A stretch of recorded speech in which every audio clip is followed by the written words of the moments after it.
श्याम घन बरसे हे कब चित चातक चहक उठेगा, कब चित चातक चहक उठेगा। चातक पक्षी जो केवल एक ही स्वर कहता है, प्यासा हूं प्यासा हूं प्यासा हूं। चातक पक्षी बस यही चिल्लाता है कि मैं प्यासा हूं। पहाड़ों में हिमालय में होता है चातक पक्षी। जब वो चिल्लाता है प्यासा हूं तो बाकी के पक्षी कहते हैं कि नदियां बह रही हैं, पोखर तालाब भरे, पी ले पानी। वो कहता नहीं, जब काले काले मेघ आएंगे, बादल गरज करके जब बरसेंगे, तब मैं चोंच खोल करके उस बूंद को पीऊंगा, तब तक प्यासा ही रहूंगा। चातक पक्षी अपने प्राण त्याग देता है जल के बिना, लेकिन सिवाय वर्षा के जल के कोई और जल पीता नहीं है। हमारा चित्त भी चातक बन जाए, चाहे जितने लोभ संसार में प्राप्त हो जाएं, पर चित्त को सुख तो केवल श्याम घन ही कर सकते हैं और कुछ नहीं। हे कब चित्त चातक चहक उठेगा, कब चित्त चातक चहक उठेगा। ओ श्याम स्वाति जल पाए, श्याम स्वाति जल पाए। ओ कब मम मन मयूर नचेगो, कब मम मन मयूर नचेगो। मेरे उर आनंद न समाए, श्याम बिन उर आनंद न समाए। हे श्याम घन कब बरसे गो आए, श्याम घन कब बरसे गो आए, कब बरसे गो आए, श्याम घन कब बरसे गो आए। हे कब बरसे गो, कब बरसे गो, कब बरसे गो, कब बरसे, हाँ कब बरसे गो, कब बरसे गो, कब बरसे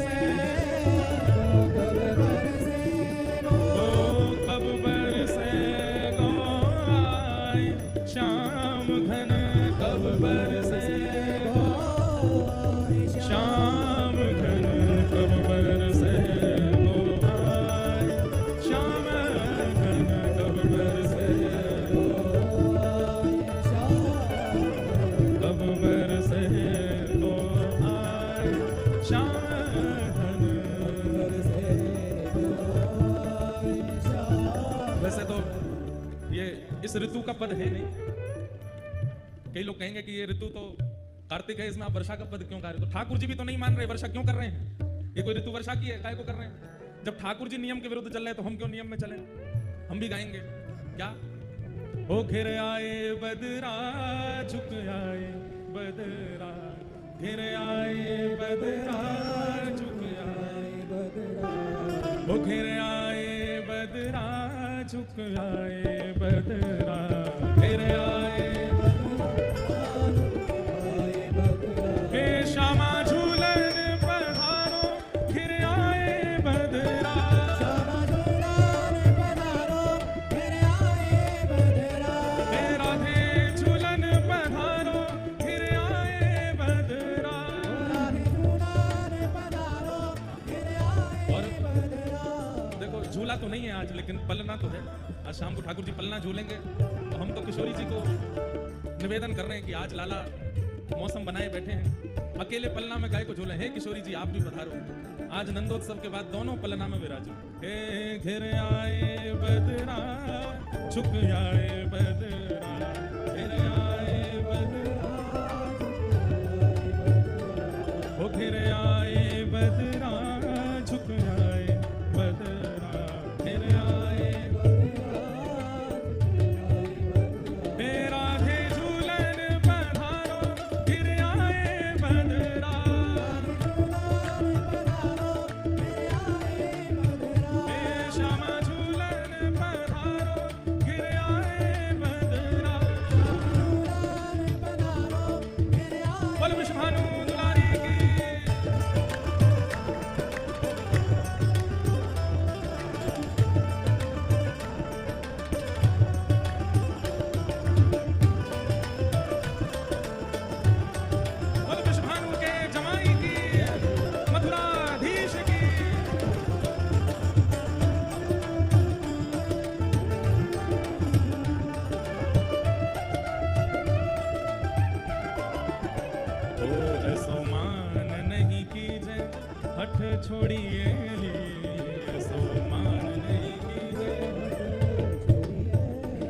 ऐसो मान नहीं कीजे अठ छोड़िए अली, ऐसो मान नहीं।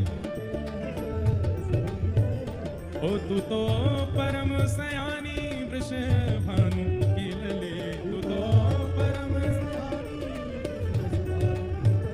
हाँ तू तो परम सयानी वृष भानु की लले, तू तो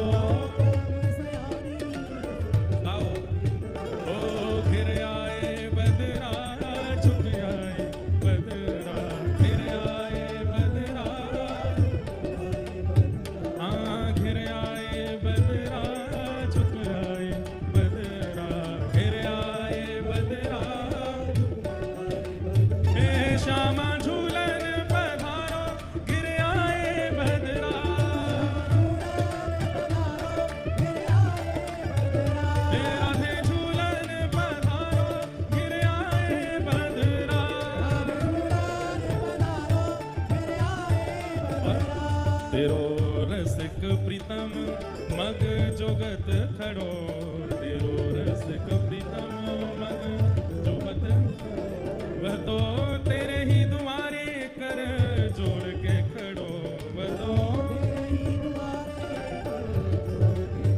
हाँ वह तो कर जोड़ तेरे चरण पड़ो, वह तो घिर आए बदरा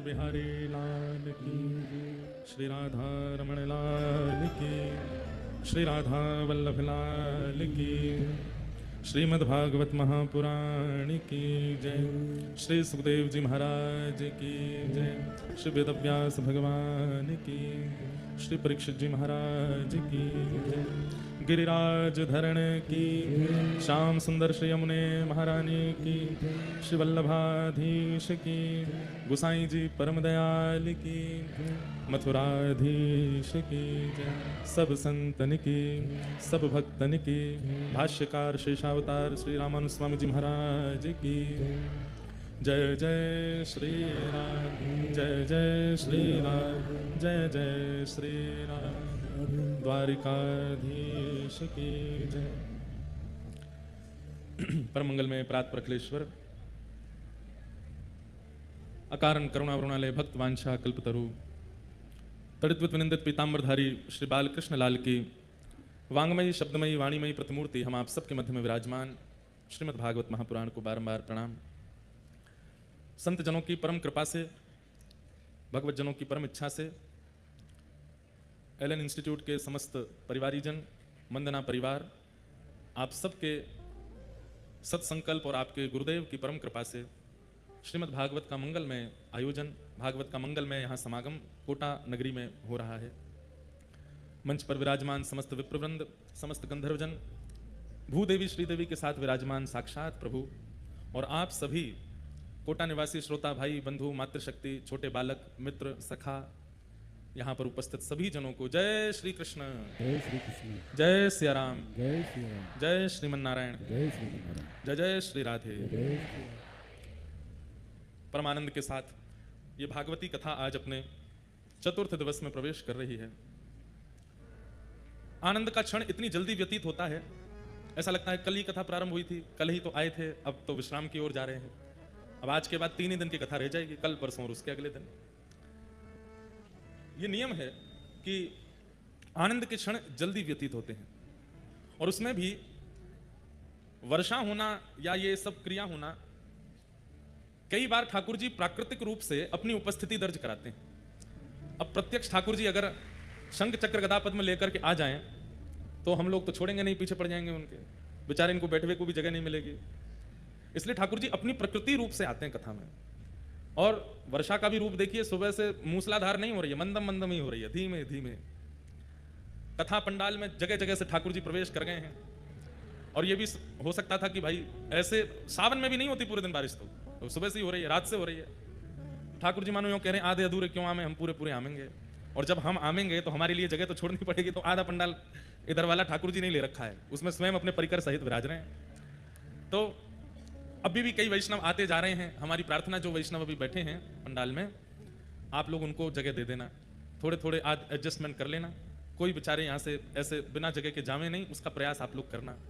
ये इधर और उधर वाले लोग तो छतरी तान के ही बैठे पंडाल में, यहाँ शायद इधर से जला रहा होगा कहीं से, इधर वाले पीछे भी कई हैं।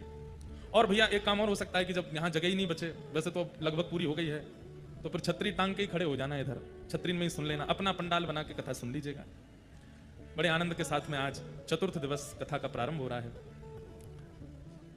परम सुख की प्राप्ति आज सुबह सुबह हमें हुई।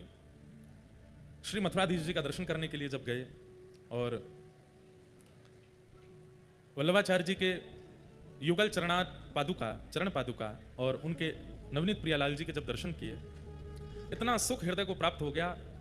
वैसे तो हम जहां भी कथा करने जाते हैं वो शहर हमको अच्छा ही लगने लगता है, पर जब अपने ठाकुर जी और अपने ठाकुर जी व्रज जैसे किसी नगर में दिखाई दे जाते हैं तो फिर वहां से मोह होने लगता है। हम पहली बार कोटा आए हैं, एलन परिवार का बड़ा धन्यवाद, हमको कोटा बुला लिया आप लोग। वैसे तो बहुत योजनाएं बन रही थी कि कोटा में कथा होनी है, पर समय नहीं दे पा रहे थे। राधा रमन जी ने इस कथा का नियोजन किया। हमारी सबसे बड़ी बहन जो है वो श्री राधा रमन लाल जी की सेवा में है और उनकी आज्ञा हो गई, शाम दाम दंड भेद कैसे भी करनी है कथा, हमें नहीं पता, हमारी बात रखो। तो ऐसा मानेंगे कि श्री लाल जी की इच्छा थी, राधा रमन जी की इच्छा थी कि ये कथा कोटा में होनी चाहिए। और मध्य प्रदेश में कहीं क्रम था, वो आगे स्थापित करके फिर यहाँ कथा के लिए आए। पर आज वास्तव में कथा हम सुनाने आते हैं, कई लोगों की इच्छा और कई लोगों के संशय समाधान सब पूर्ण होते हैं। हमें भी बहुत समाधान मिलता है कहीं कथा में करने जाते हैं। तो आज कोटा आकर के बहुत समाधान हुआ यहाँ के ठाकुर जी का दर्शन करके, और कैसे हमारे व्रज के लाला इतने प्रेम से विराज रहे हैं और आप लोग इतने प्रेम से उनका दर्शन करने जाते हैं, इतनी वहाँ पर सेवा करते हैं। ये सब देख करके मन बहुत आनंदित हुआ। यहाँ के राजा, उन्होंने नाम ही नंदगांव रख दिया, बोले कि यहाँ नंद के लाला विराज रहे हैं। तो ये कोटा नगर सबको तो पता है कोटा है, परंतु कोटा के अंतरंग रूप से नंदगांव है। यहाँ साक्षात नंद भवन में श्री मथुराधीश विराजमान है। बंधुओं, ये मथुराधीश भागवत जी में मथुरा को मधुरा भी कहा है। मधुरा एक प्रकार से आप अगर मधुराधीश कहो तो उसमें कोई भेद नहीं। श्रीमद वल्लभाचार्य जी महाराज ने जब मथुराधीश प्रकट हुए तब इनके रूप लावण्य को देख करके ही मधुराष्टकम का निर्माण किया। अधरम मधुरम वदनम मधुरम हसितम मधुरम चलितम मधुरम मधुराधिपते अखिलम मधुरम। आज हमको ग्रंथ जी प्राप्त हुए मंदिर से, हमारे परम पूजनीय प्रातस्मरणीय श्री मिलन बाबा जी, उनसे फोन पर चर्चा भी हुई और उन्होंने कुछ ग्रंथ भेजे कि आप थोड़ा उसका अवलोकन करो। इतने सुंदर सुंदर भाव, हम तो तब से आए, फिर आज श्रीनाथ जी की चरण चौकी भी जाना था। अरे भैया, इतना बड़ा रहस्य कोटा वाले रखे बैठे हैं, यहाँ श्रीनाथ जी ने चातुर्मास किया है, 4 महीना विराजे यहाँ पर, कितने बड़े सौभाग्य की बात है। साक्षात श्री जी बाबा के चरण विराजमान है जिस कोटा में। मुझे पता तो था ये बात का, लेकिन ऐसा पता था कि श्री जी बाबा जब नाथद्वार गए तो आगरा से अपने भिंड मुरैना साइड में चंबल घाटी होते हुए, कोटा होते हुए जोधपुर और वहां से फिर नाथद्वार विराजे। पर यह नहीं पता था कि चातुर्मास 4 महीने यहां विराजे ठाकुर जी, और इतना सुख यहाँ के राजा को, यहाँ के वैष्णवों को प्रदान किया। ये तो हमें आज ही पता चली बात। हमको थोड़ी मीठी ईर्ष्या हो गई आप लोगों से। फिर मैंने कहा ये तो भाई बड़े भाग्यशाली हैं सब रे, हम तो ऐसे ही समझ रहे थे। पर कोटा निश्चित ही ठाकुर जी को प्रिय लगा होगा, तभी तो यहाँ 4 महीने विराजे। और महाप्रभु जी के 7 घरा हैं, 7 ठाकुर वल्लभ कुल के प्रधान रूप से विराजमान हैं। उनमें प्रथम ठाकुर जी श्री कोटा में विराज रहे हैं। एक प्रकार से संपूर्ण वल्लभ कुल पुष्टि सृष्टि, पुष्टि मार्ग, जब अपने 7 आचार्यों को प्रणाम करता हूं, सबसे पहले श्री द्वारिका मथुराधीश जी को प्रणाम करते हैं, मतलब कोटा का स्मरण होता है। तो कितने बड़े भाग्य की, सौभाग्य की बात है।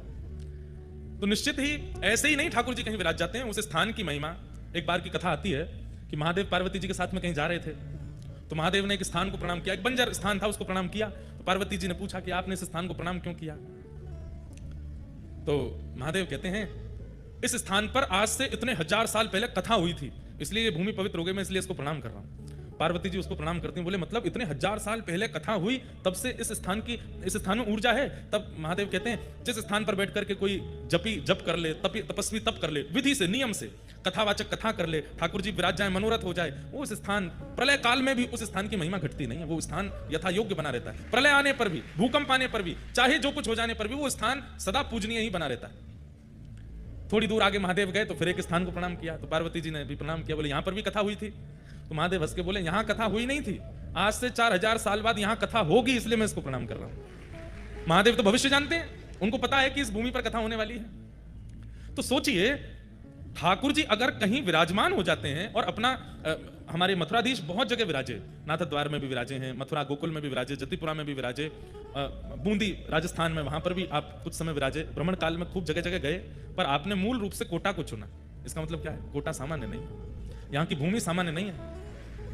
ठाकुर जी ने व्रज के अलावा जिसको भी चुना उसको व्रज के समान ही चुना, तो आप व्रज से कम नहीं मान सकते हैं कोटा को।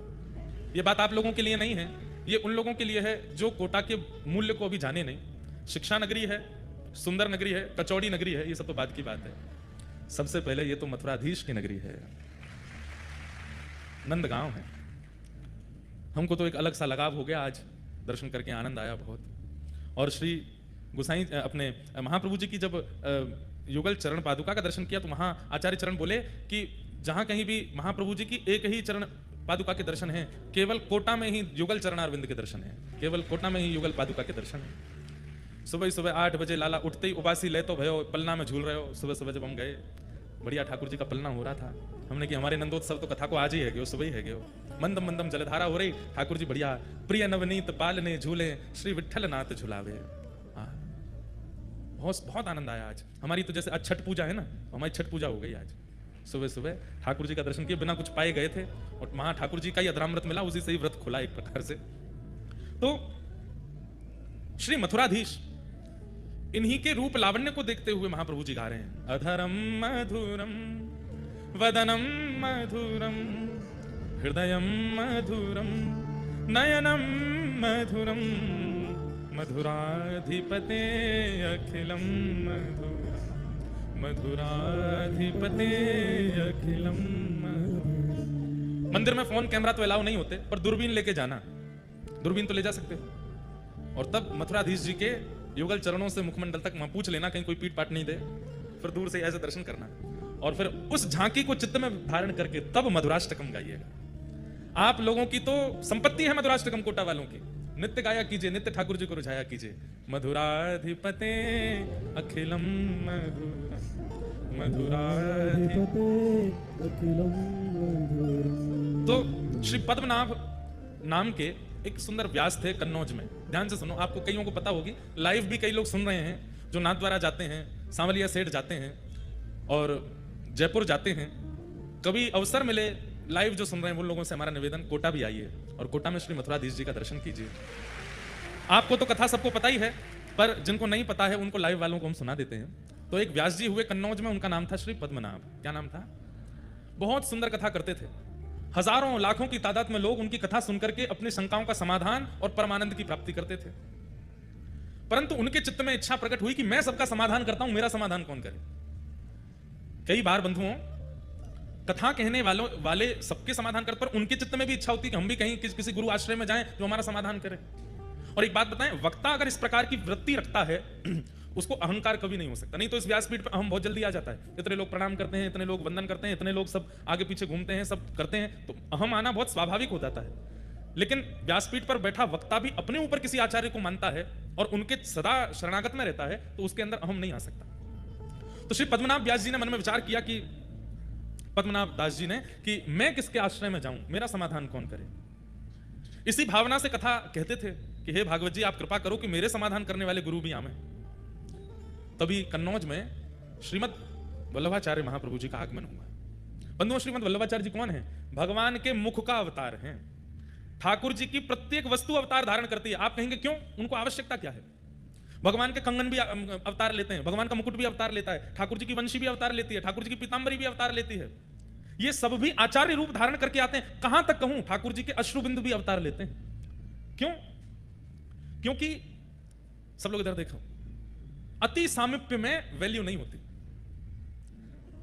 ठाकुर जी के जितने भी आयुध हैं, ठाकुर जी के जितने भी श्रृंगार हैं, स्वयं ठाकुर जी का मुखमंडल, हस्तकमल, चरण कमल, ये सब भी विचार करते हैं कि हम ठाकुर जी के इतने समीप रहते हैं कि ठाकुर जी को सामने से देखने का अनुभव हमको नहीं हो पाता। अब विचार कीजिए, भगवान के मुखमंडल को ही इच्छा हो रही है कि मैं भी ठाकुर जी के मुखमंडल को देखूं। कैसे देख सकते हैं? प्रतिबिंब में ही देख सकते हैं। तब भगवान के मुखमंडल ही श्रीमद महाप्रभु जी के रूप में प्रकट हुए। मतलब महाप्रभु वल्लभाचार्य जी का दर्शन जिन्होंने किया, उन्होंने साक्षात ठाकुर जी के मुख का दर्शन किया। तो महाप्रभु जी प्रकट हुए। यशोदा जी का अवतार भी माना जाता है, श्री यशोदा जी के भाव से, पर गोसाई जी में यशोदा जी के भाव ज्यादा अनुभव होते हैं। गोसाई श्री विठलनाथ जी महाप्रभु जी के पुत्र। तो महाप्रभु जी का कन्नौज आगमन हुआ, तब पद्मनाभ दास जी उनकी कथा सुनने के लिए गए। तब कथा में जैसे ही एक बात आप अनुभव करेंगे, कथा का एक स्वरूप होता है, जिज्ञासा लेकर के घर से चलिए कि मुझे इस बारे में जानना है। आप आश्चर्य करेंगे, हमें मत बताइएगा, या किसी भी कथा में जाकर के व्यास जी को मत बताइएगा। आप जिज्ञासा लेकर के कथा में आइए, किसी ना किसी रूप में ध्यान से सुनिएगा, आपकी जिज्ञासा का समाधान अपने आप व्यासपीठ दे देगी। ये कथा का एक चमत्कार समझ लीजिए। यहां जिज्ञासा लेके बैठे, पर हाँ, जिज्ञासा के रूप में ये नहीं होना चाहिए कि मेरा ब्याह कब होएगा, या मेरी पत्नी मुझे लड़ना बंद कब करेगी, मेरे बच्चे मेरी बात कब मानेंगे, संसारी भावना नहीं। जिज्ञासा होनी चाहिए आत्मकल्याण की। आप आकर के बैठो, आपकी जिज्ञासा का समाधान कथा करेगी। तो पद्मनाभ दास जी के चित्त में क्या जिज्ञासा थी? मैं इतनी कथाएं करता हूं, इतने लोगों के समाधान करता हूं, पर मेरे चित्त को शांति क्यों नहीं मिलती? और आप इसी जिज्ञासा से आकर के जब कथा में बैठे, उसी समय महाप्रभु जी ने एक प्रसंग कहा, और प्रसंग में कहा कि भैया ठाकुर जी की सेवा करने वाले, ठाकुर जी की कथा सुनाने वाले, ठाकुर जी के समीप रहकर के किसी भी प्रकार की सेवा का क्रम करने वाले को अपनी जीविका के लिए ठाकुर जी का प्रयोग नहीं करना चाहिए। समझ में आई बात? ठाकुर जी सजा धजा के बैठा दिए कि लोग बागा में चढ़ावा चढ़ावें, तो उस चढ़ावे से मेरे घर चले, कथा करें, उस पर चढ़ावा आवे, उससे हमारा घर परिवार चले। ठाकुर जी जीविका नहीं होने चाहिए। कर भी लो अगर जीविका के रूप में, तो उसमें कोई दोष नहीं है। ठाकुर जी को तो प्रसन्नता ही होती है, चलो भैया मोते तेरो घर चले तो चला ले, मोते अगर तेरो सब चले तो कर ले। लेकिन यदि किसी व्यक्ति को परम सुख की प्राप्ति करनी है, तो ठाकुर जी का क्रम अपनी जीविका के लिए ना करे। ये बात महाप्रभु जी कथा में कह रहे थे, और इसी बात को पद्मनाभ दास जी बैठ करके सुन रहे थे। पद्मनाभ दास जी बोले, मेरा तो पूरा घर कथा से ही चलता है, मेरा तो सब कुछ कथा से ही होता है। महाप्रभु जी इस बात को कह रहे हैं, तो मैं इसको पालन करके देखूं। दिक्कतें तो बढ़ जाएंगी, क्योंकि हमारा सर्वस्व कथा ही है, लेकिन आप इतने बड़े आचार्य चरण अगर इस बात को कह रहे हैं, तो एक बार पालन करके देखें। और उन्होंने उसी दिन प्रण ले लिया कि आज के बाद घर चलाने के लिए सत्यनारायण की कथा कर लेंगे, घर चलाने के लिए महाभारत की कथा कर लेंगे, रामायण की कथा कर लेंगे, पर भागवत जी की कथा अयाचक वृत्ति से होगी। हमारे संगी साथियों को देना हो तो दीजिए, हमको कुछ नहीं चाहिए। ये प्रण श्री पद्मनाभ दास जी ने धारण कर लिया, और ये भाव धारण करते ही आपने जैसे ही कथा कहना प्रारंभ किया, इतना परम शांति के अनुभव हुए, ऐसे ऐसे अनुभव ठाकुर जी के उनको होने लगे। समझ गए, बोले कि यही मेरे आचार्य हैं, जिनकी एक वाणी से मुझे परम समाधान मिला, यही मेरे गुरु हैं। गुरु कौन? गुरु वही जो हरि सो मिलावे, गुरु वही जो हरि की राह दिखावे, गुरु वही जो सब तज वृंदा विपिन बसावे, वो गुरु है।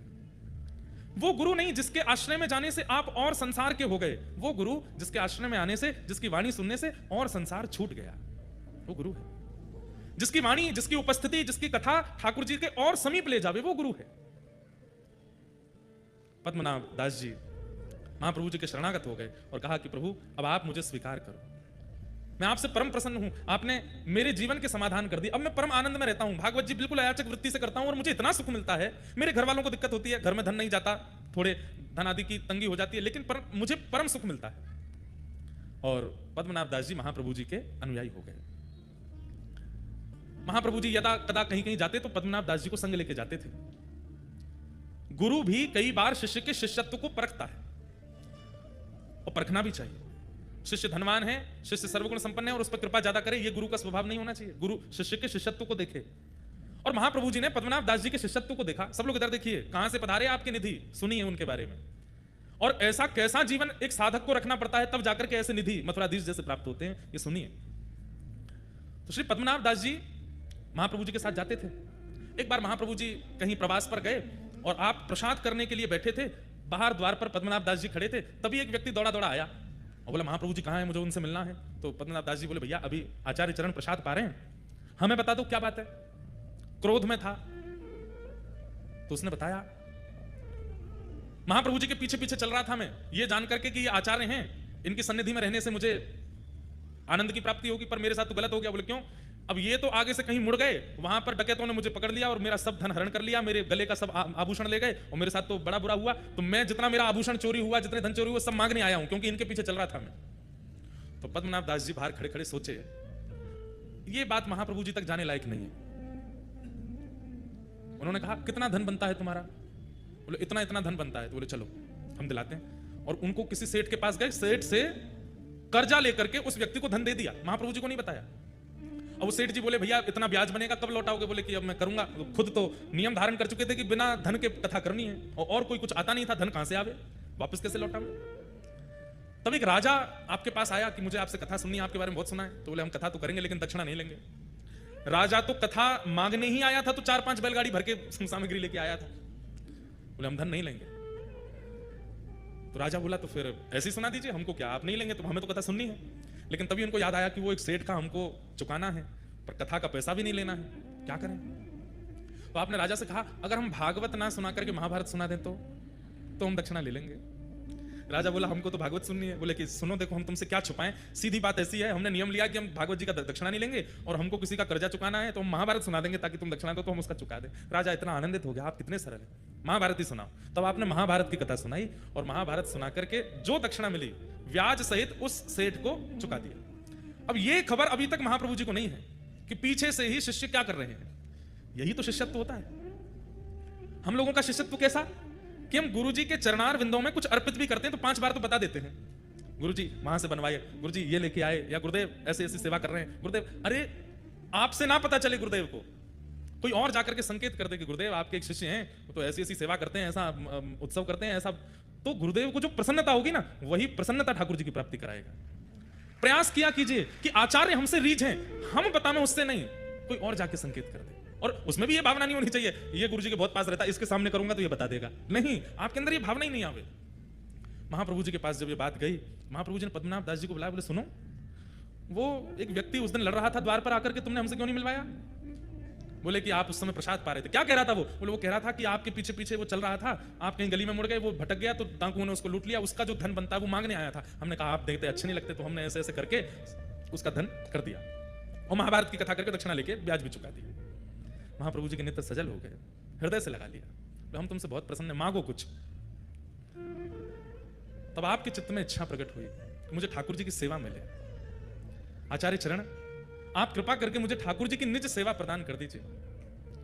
जैसे अन्य सेवक आपके अपने घर में नवनीत प्रियालाल जी की सेवा करते हैं, अन्य ठाकुरों की सेवा, चित्रपट की सेवा आदि आदि करते हैं, ऐसी मुझे भी आप एक सेवा प्रदान करें। पर मेरी एक इच्छा है, ध्यान से सुनिएगा, मेरी एक इच्छा है। बोले क्या? धृष्टता कर रहा हूं, क्षमा मांगते हुए प्रार्थना कर रहा हूं। मेरी इच्छा यह है कि मैं जिन ठाकुर की सेवा करूं वो स्वयं प्रकट हों, वो किसी मूर्तिकार के द्वारा बनाए गए या कहीं से पधराए गए ठाकुर जी नहीं, स्वयं प्रकट हो। जैसे वृंदावन में गोविंद देव जी प्रकट हुए, हमारे मदन मोहन जी प्रकट हुए, शालिग्राम जी से श्री राधारमन लाल जी प्रकट हुए, गिरिराज जी से श्रीनाथ जी प्रकट हुए, ऐसे ही नाथ स्वयंभू। अच्छा, स्वयंभू ठाकुर जी किन्हें माना जाता है?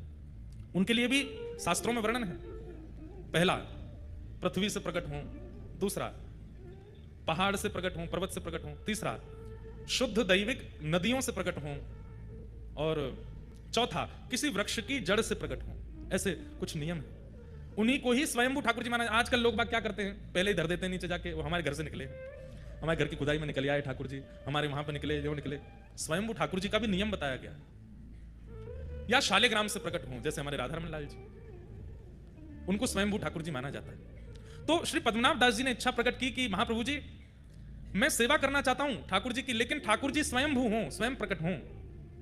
महाप्रभु जी प्रसन्न हो गए, बोले चिंता मत करो, प्रतीक्षा करो, अगर सेवा चाहते हो तो सेवा तो आज से पधरा दें, लेकिन तुम्हारी इच्छा स्वयंभू की है तो स्वयंभू के लिए चित्त में ठाकुर जी को विराजमान करो और बस प्रतीक्षा करो, कृपा होगी तो ठाकुर जी प्रकट होंगे। पद्मनाभ दास जी बोले ठाकुर जी की कृपा कब होगी पता नहीं, वो तो 1 जन्म 2 जन्म 10 जन्म लगा देते हैं, पर गुरु प्रसन्न हो जाएंगे तो अभी हो जाएगी। आप बस रीच करके कह दीजिए कि ठाकुर जी मिलेंगे। महाप्रभु जी बोले हम आशीष देते हैं कि ठाकुर जी मिलेंगे, बस प्रतीक्षा करो। अब प्रतीक्षा करो यह शब्द कहा तो इसके बाद शिष्य का यह मतलब नहीं होता कि रोज पूछे और कितनी प्रतीक्षा, और कितने दिन। नहीं, प्रतीक्षा मतलब आप करते ही रहो, पूछो नहीं दोबारा। अनेक वर्षों तक प्रतीक्षा की। महाप्रभु जी के साथ जहां जहां प्रवास पर जाते थे, कभी कभी जाते थे, फिर बाद में महाप्रभु जी ने इनको सदा के लिए रख लिया। जहां भी जाते थे ये साथ ही जाते थे। प्रवास करते हुए एक दिन आप गोकुल पधारे, पद्मनाभ जी साथ में पधारे, और गोकुल में संध्या के समय पर महाप्रभु जी यमुना जी के तट पर बैठ करके संध्या कर रहे थे, और दूर बैठ करके श्री पद्मनाभ दास जी अपने गुरुदेव को बस देखते ही रहते थे, दर्शन ही करते रहते थे। दर्शन करते करते करते करते तभी यमुना जी की रेत अपने आप खिसकने लगी जमुना जी के भीतर। आप देख करके आश्चर्यचकित हो गए, और महाप्रभु जी की उस समय संध्या चल रही थी, संध्या का मध्यस्थ था। और तभी क्या देखते हैं कि ताल वृक्ष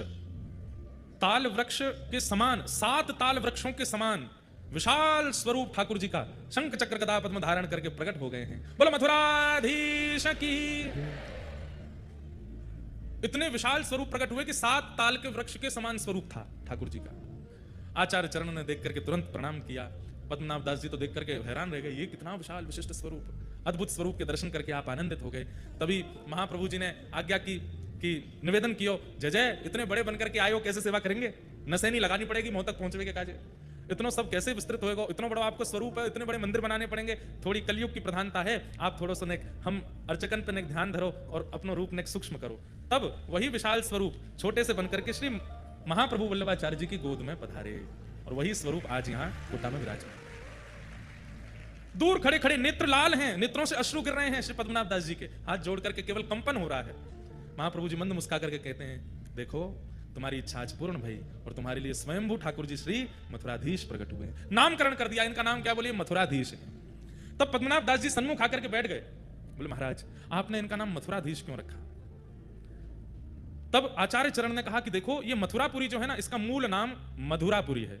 जहां पर मधुर श्री कृष्ण का प्राकट्य हुआ वो मधुरा है। वो मथुरा अपभ्रंश होकर के और कुछ शास्त्रीय कारणों से उसका नाम मथुरा है, पर वास्तव में मधु नामक दैत्य को मारा था यहां पर, इसलिए इसका नाम मधुरा है। और मधुरा के जो अधीश हैं वही मथुराधीश हैं, इसलिए इनका नाम मथुराधीश है। और आपने और निवेदन किया कि इनके स्वरूप के बारे में मुझे बताओ। तब महाप्रभु जी कहते हैं, गोद में बैठे मथुराधीश जी, तो सामने पद्मनाभ दास जी बैठे कि तम अद्भुतम बालकमं भुजेक्षणम। ध्यान से सुनिएगा, ये मथुराधीश जी जो हैं ये विशाल विराट ठाकुर जी नहीं है। देवकी मैया के गर्भ से जब ठाकुर जी जन्मे, 1 दिना के लाला जब थे श्री कृष्ण कंस के कारागृह में, तब उनका जैसा स्वरूप था वही स्वरूप है श्री मथुराधीश जी का। ये छोटे लाला ही हैं, छोटे लाला 4 भुजा वाले हैं। तम अद्भुतम बालकमं भुजेक्षणम चतुर्भुजम शंख गदायुधायुधम श्रीवत्सलक्ष्मं गलसौभकौस्तुभम पीतांबरम सांद्रपयोधसौभगम। महाप्रभु जी कहे, पद्मनाभ दास एक बार कहीं कथा में तुमने ठाकुर जी का प्राकट्य सुना था, और ठाकुर जी के उस प्राकट्य को सुनकर के तुम इतने भावुक हो गए, इतने भावुक हो गए, उसी समय ठाकुर जी ने निश्चित कर लिया कि यही स्वरूप तुमको प्राप्त होगा, क्योंकि जिस स्वरूप को सुनकर के तुम इतने प्रेमवश हुए हो वही स्वरूप तुम्हारे पास आएगा, और वही स्वरूप आज आया है। देवकी मैया के गर्भ से जन्म लेते ही ठाकुर जी का जो स्वरूप है, छोटे से लाला हैं, शंख चक्र गदा पद्म हाथ में धारण किए हैं, वही लाला तुम्हारे लिए आए। शंख चक्र गदा पद्म का अर्थ क्या है बंधुओं? पृथ्वी, अग्नि, जल, वायु और आकाश, ये 5 तत्व हैं। बहुत ध्यान से सुनिए सब लोग, इधर देखो, इधर देखो, सुनो। भगवान के चतुर्भुज रूप में जो शंख है ये जल तत्व है। शंख का प्रादुर्भाव कहां से होता है? कहां से होता है? जल से होता है। तो जल तत्व के रूप में शंख विराजमान है। अग्नि तत्व के रूप में सुदर्शन चक्र विराजमान है, क्योंकि चक्र जब ठाकुर जी के हाथ से प्रकट होते हैं उस समय अग्नि के समान तेज प्रकट हो जाता है।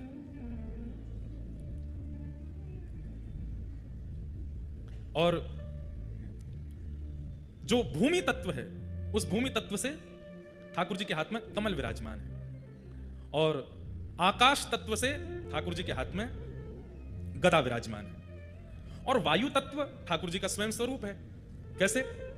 कोई भक्त पुकार ले तो बूंदी में प्रकट हो जाएंगे, कोई भक्त पुकार ले तो चित्तौड़गढ़ में प्रकट हो जाएंगे, कोई भक्त बुला ले तो गोवर्धन जी चले जाएंगे। वायु के समान जो यहां वहां यत्र तत्र भ्रमण करते रहे, कुम्मनदास जी बुलावें तो ठाकुर जी उनके पास चले जाएं, सूरदास जी बुलावें तो ठाकुर जी उनके पास पहुंच जाएं। एक ही दिन में हजारों भक्तों को एक साथ वायु के समान स्पर्श करा के दर्शन कराने की क्षमता ठाकुर जी रखते हैं, इसलिए वायु तत्व स्वयं ठाकुर जी हैं। और बाकी पृथ्वी, अग्नि, जल और आकाश, इन 4 तत्वों के रूप से ठाकुर जी के 4 आयुध विराजमान हैं। लेकिन निकुंज में जब आप प्रवेश करेंगे तो निकुंज में इनका अर्थ अलग है। निकुंज में कमल जो है वो श्री जी का स्वरूप है, श्री किशोरी जी, और शंख जो है वो श्री जी की प्रधान सखियां ललिता, विशाखा आदि अष्ट सखियों का स्वरूप है। मतलब ठाकुर जी अपने आसपास हमें दिखाते हैं कि शंख चक्र गदा पद्म है, पर वास्तव में यहाँ श्री जी और सब प्रधान सखियां नित्य जैसे ही कपाट बंद होते हैं तो प्रकट हो जाते हैं, उनकी लीला में सहायक बन जाते हैं। तो बोले फिर गदा और चक्र किस लिए है? बोले कहीं कोई निकुंज का अधिकारी नहीं है और वो यहाँ अनुभव करना चाहे तो उसके लिए गदा और चक्र बाहर रक्षक के रूप में विराजमान होते हैं। इस प्रकार से 4 आयुध है। इस प्रकार महाप्रभु जी ने घंटों बैठ करके मथुराधीश जी को अपनी गोद में बैठा करके पद्मनाभ दास जी को प्रवचन किया, और फिर घड़ी आई, पद्मनाभ दास जी से कहा आओ और अपने ठाकुर जी स्वीकार करो। तब श्री पद्मनाभ दास जी के माथे श्री मथुराधीश जी विराजमान, और जैसे ही आपने अपने घर में उनको विराजमान किया, महाप्रभु जी ने जैसे ही आज श्रृंगार में दर्शन किया श्री मथुराधीश जी का, निकल पड़े शब्द मुख से, अधरम मधुरम वदनम मधुरम, अधरम मधुरम वदनं मधुरं नयनम मधुरम हसितम मधुरम, नयनं मधुरं हसितं मधुरं, मधुराधिपते अखिलम मधुरम, मधुराधिपते अखिलम, मधुराधिपते अखिलम मधुरम, मधुराधिपते अखिलं हृदयं मधुरं गमनं मधुरं, हृदयं मधुरं गमनं हे मधुराधिपते अखिलं मधुरं, मधुराधिपते अखिलं, वचनं मधुरं चरितं मधुरं, वसनं मधुरं वलितं मधुरं, वचनं मधुरं चरितं मधुरं, वसनं मधुरं वलितं मधुरं, वसनं मधुरं वलितं मधुरं, वसनं मधुरं वलितं मधुरं, आचलितं मधुरं अमितं मधुरं,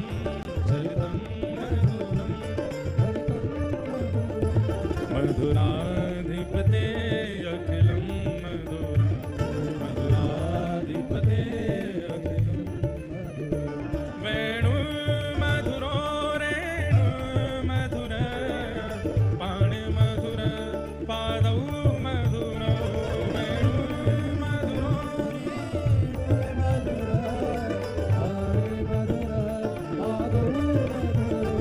नृत्यं मधुरं सत्यं मधुरं, नृत्यं मधुरं सत्यं, आइए, मधुराधिपते अखिलं मधुरं, मधुराधिपते अखिलं, गीतं मधुरं पीतं मधुरं, मुक्तं मधुरं सुप्तं मधुरं, गीतं मधुरं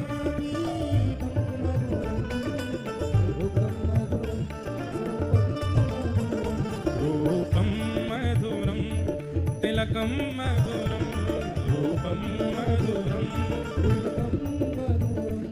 मधुराधिपते अखिलं मधुरं, मधुराधिपते अखिलं, अधरं मधुरं वदनं मधुरं, अधरं मधुरं वदनं मधुरं, हे मधुराधिपते अखिलं मधुरं, मधुराधिपते श्री मथुराधीश की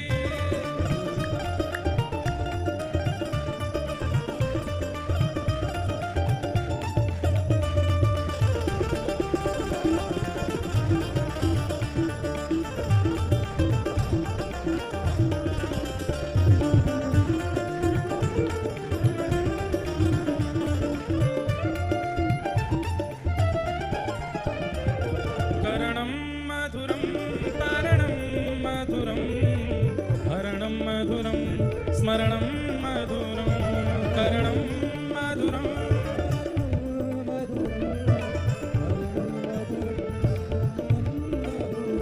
वमितं मधुरं शमितं मधुरं वमितं मधुरम् ओ मधुराधिपते अखिलं मधुरं मधुराधिपते गुंजा मधुरा माला मधुरा यमुना मधुरा बीची मधुरा गुंजा आइए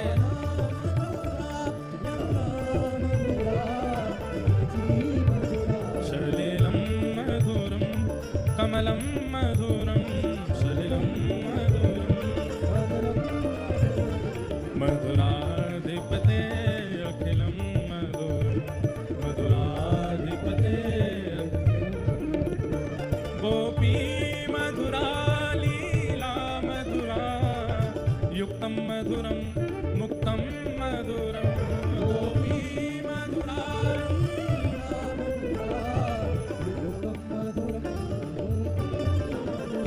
कृष्णं मधुरं शिष्टं मधुरं कृष्णं मधुरं ओ मधुराधिपते अखिलं मधुरं मधुराधिपते गोपा मधुरा गावो मधुरा यश मधुरा सृष्टि मधुरा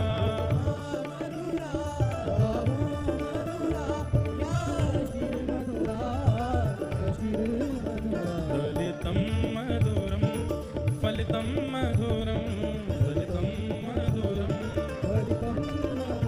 ओ मधुराधिपते अखिलं मधुरं मधुराधिपते अखिलं अधरं मधुरं वदनं मधुरं वदनं मधुरं नयनं मधुरं हसितं मधुरं नयनं मधुरं मधुराधिपते अखिलं मधुरं मधुराधिपते अखिलं मधुराधिपते अखिलं मधुराधिपते अखिलं श्री मथुराधीश की जय श्री मधुराधीश की वही मधुराधीश श्री मथुराधीश आपके कोटा में विराजमान है। आप सबन को ऐसे मधुराधिपति अखिलम मधुरम ठाकुर जी प्राप्त है वे की बधाई हो बधाई हो बधाई हो। खूब खूब आपको बधाई जो ऐसे ठाकुर जी आपके नगर में विराज रहे हैं।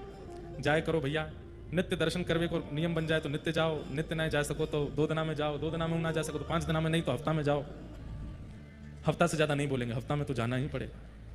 ठाकुर जी कृपा करके कोटा में विराज रहे हैं। ऐसी सुंदर लीला आज हमने अनुभव की तो मन में भाव हुआ कि आज कथा में श्री मथुराधीश जी के प्राकट्य की कथा सुना करके ही नंदोत्सव में जाएंगे। कृपा करके आज श्री राधारमण लाल जी के परम सेवाधिकारी, जिनके माध्यम से ठाकुर जी की मधुर सेवा श्री वृंदावन में श्री राधारमण लाल जी करते हैं और जिनकी कृपा से हम यहाँ मथुराधीश जी को कथा सुनाने आ पाए हैं, ऐसे श्री राधारमण लाल जी के परम चरण सेवक श्रीमन गौड़ेश्वर वैष्णवाचार्य श्री अनुराग गोस्वामी जी महाराज पधारे हैं। आपको बारंबार प्रणाम। साथ ही हमारी बड़ी बहन जी भी आई हैं, उनको भी बहुत बहुत वंदन। इन्हीं की वजह से आ रही है कथा तो हमने कही अब भेज तो रही हैं हमें कोटा, तो आप भी आइए। तो आज पधारी हैं। आज मधुर ठाकुर जी का जन्मोत्सव होना है कथा में। कथाक्रम हम थोड़ा थोड़ा कहते हुए आगे चलेंगे। और कोई कह रहे हैं कि मीराबाई के स्वप्न में ठाकुर जी से शादी हुई थी, वो वाला पद सुना दीजिए। वो तो अब विरह का भाव है, कल या परसों में मीरा बाईसा के खूब भाव सुनेंगे, क्योंकि बाईसा का भी स्थान पास में ही है, राजस्थान है। पर आज तो ठाकुर जी के जन्मोत्सव के लिए चलते हैं। देखो आगे छतरी वाले सब खड़े हैं यहाँ पे, कथा सुनने बेचारे छतरी में खड़े अब खड़े रही हो, नंदोत्सव भी छतरी के संग ही नाची हो। जल्दी आते तो बैठने को मिल जाता, अब लेट आए तो खड़े तो होना पड़ेगा। लेकिन बड़ी कृपा है ठाकुर जी की, और संभवतः 5-6 दिन की बारिश बता रहे हैं लोग बाग तो ज़्यादा जगह का अभाव पड़ेगा तो हमारा मंच खाली है, 2-4 लोगों को यहाँ बुला लेंगे। ज़्यादा वर्षा रही तो यजमान परिवार एलन परिवार को तो यहीं बैठा लेंगे ऊपर, आगे वाला जगह भी खाली हो जाएगी तो 500-600 लोग यहाँ भी बैठ जाएंगे। और यही व्यवस्था हम कर सकते हैं। लेकिन अब चलो कथा में प्रवेश करें। कल हम लोग भीष्म पितामह का सुंदर भाव सुन रहे थे। भीष्म पितामह ठाकुर जी से निवेदन करते हैं कि नाथ बंधुओं देखो, एक बात हमें समझ में आई है आज तक कथा कहते हुए, केवल भक्ति करना, केवल नाम जपना, केवल व्रत अनुष्ठान करना मात्र से ठाकुर जी की प्राप्ति संभव नहीं है। उसमें कुछ आधुनिकता होनी चाहिए, उसमें कुछ नवीनता होनी चाहिए, उसमें भाव का पुट होना चाहिए। अब आप स्तुति गाते हैं पर स्तुति केवल गा ही रहे हैं, उसका कोई उसमें कुछ नवीनता नहीं है, उसमें कुछ आपका भाव प्रकट नहीं है, तो फिर उस भाव से ठाकुर जी कैसे रीझें? भाई घर में रोटी रोज बनती है, लेकिन जिस दिन जमाई राजा आते हैं उस दिन विशेष बनती है। उस दिन रोटी में घी भी बढ़िया वाला लगाया जाता है, उस दिन सब्जी में भी नमक वगैरह उस दिन कमी नहीं होती है। बाकी के दिन कभी नींबू नहीं, नमक नहीं, कभी कुछ नहीं। जमाई जिस दिन आते हैं उस दिन विशेष बनती है। बच्चों को भी रहता है जीजा जी आते रहा करो, हमको भी बढ़िया बढ़िया खाने को मिलता रहता है। क्यों? प्रस्तुतिकरण में ही तो प्रेम होता है। अब जो माता जी रोज बनाती हैं वही उस दिन भी बना दें तो फिर क्या विशेष हुआ? मेहमान घर आए और आप वैसे ही सामान्य से घिया की तोरई की सब्जी बना दे तो वैसे बढ़िया घिया तोरई तो वही बना दो, तो उस दिन तो कुछ विशेष बनना चाहिए ना। ऐसे ही ठाकुर जी की सेवा आराधना भी भिंडी लौकी घिया की तरह नहीं की करनी है, बस करनी है, ये नियम है, ये ऐसे है, ऐसे ऐसे करते रहो। बस नियम की पूर्ति नहीं, समय की पूर्ति नहीं करनी है। जितना नियम है, जितना समय है, उसमें कुछ अद्भुत करना है, कुछ विशेष करना है। और विशेष अद्भुत चाह करके नहीं होता। जब कथा आदि श्रवण करते करते भाव जागृत चित्त में हो जाते हैं तो अपने आप बनता है, अपने आप होने लगता है। कहते हैं यही पद्मनाभ जी ठाकुर जी को जब विराजमान किए तो अयाचक वृत्ति से तो हो गए थे पहले से ही, कुछ धनादि लेते नहीं थे। मथुराधीश विराजमान है। अब ठाकुर जी की सेवा में तो अष्टयाम सेवा होती है, खूब रज रज के प्रसादी बनती है, खूब बढ़िया बढ़िया सामग्री बनाई जाती है, खूब बढ़िया पोशाक बनती है, तो धन की जरूरत तो होती है। तो एक समय आने पर ऐसी स्थिति हो गई श्री पद्मनाभ दास जी की कि मथुराधीश जी को भोग भी नहीं पधरा पा रहे थे। तब आपने क्या किया? केवल छोले थे आपके पास में, तो उन छोलों को ही पात्रों में रख देते थे और पात्र को ऊपर से ढक करके ठाकुर जी से कहते, जय जय। आप सामग्री थोड़ी देखते हो, आप तो भाव देखते हो ना। अब सामग्री के लिए तो हम पर इतनी संपत्ति नहीं है, इतनी व्यवस्था नहीं है कि हम आपको विविध विविध सामग्री पवा सकें। अब ये छोले ही हैं, आप इनको स्वीकार करो। और आप छोले ढक करके और ऐसा भाव रखते, जय जय। है सारे पात्रों में छोले ही, लेकिन भावना क्या कर देते, देखो कैसी बढ़िया कड़ी बनी है, जय जय, भोग लगाइयो प्रेम से। या में खीर पधराई है, जय जय, ऊपर से केसर डारी भैया प्रेम से पहियो। या में श्रीखंड है, या में मलाई रबड़ी है, या में ये साग है, या में ये सामग्री है, या में ये दूध घर की सामग्री है, ऐसी रोटी है, ऐसी पूड़ी है, ऐसी केवल भावना रखते थे। और नेत्रों से अश्रु प्रवाह करते बोले, ठाकुर जी भावना को प्रसाद है, स्वीकार करो। कहते हैं भोग पधरा करके, छोले पधरा करके जाते, थोड़ी देर बाद में मंदिर में सुगंधी आने लगती कढ़ी की, थोड़ी देर में सुगंधी आती खीर की, थोड़ी देर में सुगंधी आती रबड़ी मालपुआ की। जो जो भावना वो धारण करते थे छोलों में से वैसी सुगंधी आने लगती। ठाकुर जी उसको वही भाव मान करके स्वीकार कर लेते थे। भाव बिना सब साधन झूठो, भाव बिना सब साधन झूठो, बिरथा सकल निधान, भाव के वश में है भगवान, भाव के वश में है भगवान। हम सब प्रस्तुत करते हैं, केवल भाव ही नहीं करते। भाव की प्रस्तुति नहीं होती, बाकी सब प्रस्तुत होता है। भाव नहीं तो हर मंदिर में दीखत बस पाषाण, भाव होए तो जित देखूं तित प्रकट होए भगवान, भाव के वश में है भगवान। हमने भावना की। कई लोग ऐसा बोल जाते हैं, अरे आपका उत्सव चल रहा था, आपका वो बढ़िया बारिश हो गई, इंद्र ने सब मिटा दिया, इंद्र ने तो ऐसा विघ्न डाला। अरे विघ्न मानोगे तो विघ्न है। हमने क्या माना? ठाकुर जी आए हैं प्रकृति के रूप में, एक पूरा कथा पंडाल लेके बैठे हैं, भावना रखी, सबके मुख प्रसन्न हो गए, सब आनंदित हो गए और ठाकुर जी की भावना हो गई। भाव। भीष्म पितामह सामान्य बात कह रहे हैं कि मेरा मन आपके चित्त में लगे, लेकिन इस भावना से अपनी स्तुति में कह रहे हैं कि ठाकुर जी प्रसन्न हो गए। भीष्म पितामह की स्तुति सुनकर के ठाकुर जी अत्यंत प्रसन्न हुए, अत्यंत आनंदित हुए। और अंततो गत्वा भीष्म पितामह कहते हैं, बोले नाथ जीवन में मैंने आपसे कुछ नहीं मांगा, लेकिन आज कुछ मांगना चाहता हूं। ठाकुर जी बोले कहो। ललित गति विलास वल्गुहास प्रणय निरीक्षण कल्पितो रुमान, कृतमनुकृतवत्य उन्मदान्धा प्रकृति मगन किलयस्य गोपवध्वः। भीष्म पितामह क्या कह रहे हैं? बोले नाथ सुदर्शन चक्र के साथ आपका दर्शन किया है, विराट रूप में आपका दर्शन किया है, द्वारिकाधीश रूप में आपका दर्शन किया है, अर्जुन के सारथी के रूप में आपका दर्शन किया है, और बहुत सारे दर्शनों को यहां बताया। जब आप चाबुक चलाते थे तो घोड़ों के पैरों से उड़ने वाली धूल आपके पसीनों से आके चिपक जाती थी। उस समय आपके घुंघराले केश आपके मुखमंडल पर आते थे, और आप इतने व्यस्त होते समय अपने हाथों से जब अपना मुख पहुंचते थे, आपकी वो छटा, आपकी वो छवि, मैंने सब रूपों में आपका दर्शन किया। केवल एक रूप है जिसका मुझे अभी तक दर्शन नहीं हुआ है। मैं आपसे प्रार्थना करता हूं कि मुझे उस रूप का दर्शन अगले जन्म में हो, इस जन्म में नहीं। क्यों? दुर्बल हो गया मैं, मेरे रोम रोम में बाण लगे हैं, अब मैं उठ नहीं सकता, अब मैं कुछ कर नहीं सकता। इस जन्म में नहीं, अगले जन्म में। मतलब वैकुंठ नहीं मांगा, मुक्ति नहीं मांगी, एक जन्म और मांगा है। और कैसा दर्शन करना चाहता हूं? बोले ललित गति विलास वल गुहासन। आप टेढ़े मेढ़े चाल चलते हैं, ऊंची घुटने तक धोती पहनते हैं, पैरों में कड़ूले पहनते हैं, कमर पर कौंधनी बांध करके, कारी कमली अपने तन पर लपेट करके, अपने कटाक्ष नेत्रों से इधर उधर देखते हुए, स्वर्ण चांदी का मुकुट नहीं, किसी वन में जाकर के पत्तों को इकट्ठा करके वनमाली भेष अपने सिर पर वन के पत्तों के मुकुट धारण कर लेते हैं। एक हाथ एक गैया के कंधे पर डाल करके दूसरे हाथ से वेणु रव करते हुए वो वृंदावन के बाल कृष्ण, उनका मुझे दर्शन करना है, उस छवि का मुझे अनुभव करना है। और उस छवि का दर्शन करने के लिए हे नाथ, या तो मुझे व्रज की गोपी बना देना या व्रज की मुझे गैया बना देना। बंधुओं, इस कथा में गोपाष्टमी भी आएगी। कल है कि परसों है? परसों है या कल भी है शायद। गोपाष्टमी पर हम विशेष लीला सुनाएंगे गौचारण की, ठाकुर जी की। कितना प्रेम करते हैं ठाकुर जी गैयाओं से। आज भीष्म पितामह कह रहे हैं महाभारत का सबसे श्रेष्ठ योद्धा है भीष्म पितामह। इनको बाणों की सैया पर ही इसीलिए डाला गया कि एक अंग भी इनका अगर रह गया तो ये महाभारत युद्ध पांडवों को जीतने नहीं देंगे, इसलिए रोम रोम में बाण लगा है। भले ही कौरव पक्ष के हैं, लेकिन उनके चित्त की भक्ति, ऐसी भक्ति किसी में नहीं है पूरे महाभारत के पात्रों में जैसे भीष्म पितामह में। ठाकुर जी से कह रहे हैं नाथ, मुझे आपकी उस छवि का दर्शन करना है। कौन सी छवि? सूरदास जी कहते हैं शोभित कर नवनीत लिए। सुबह सुबह आज दर्शन किए जिस छवि के। बंधुओं, अब हमारे मूर्तिकार भाई बंधु ऐसे छवि बनाने लगे हैं ठाकुर जी की। वास्तव में वो छवि पता है कैसी है? मूल छवि ऐसे है, एक हाथ नीचे है, दो घुटने हैं, और नवनीत बिल्कुल थोड़ी के नीचे ही है। ऐसे छवि है ठाकुर जी की। ये छवि है श्री नवनीत प्रियालाल जी की। अब लोग उनको लड्डू गोपाल कहते हैं। वो लड्डू नहीं है हाथ में, वो मक्खन है, वो नवनीत है।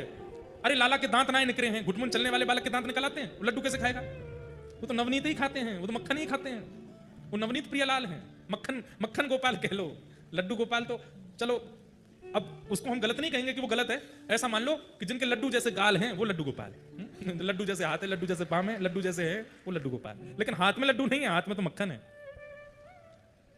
इस छवि का सबसे पहले वर्णन किसने किया? सूरदास जी ने।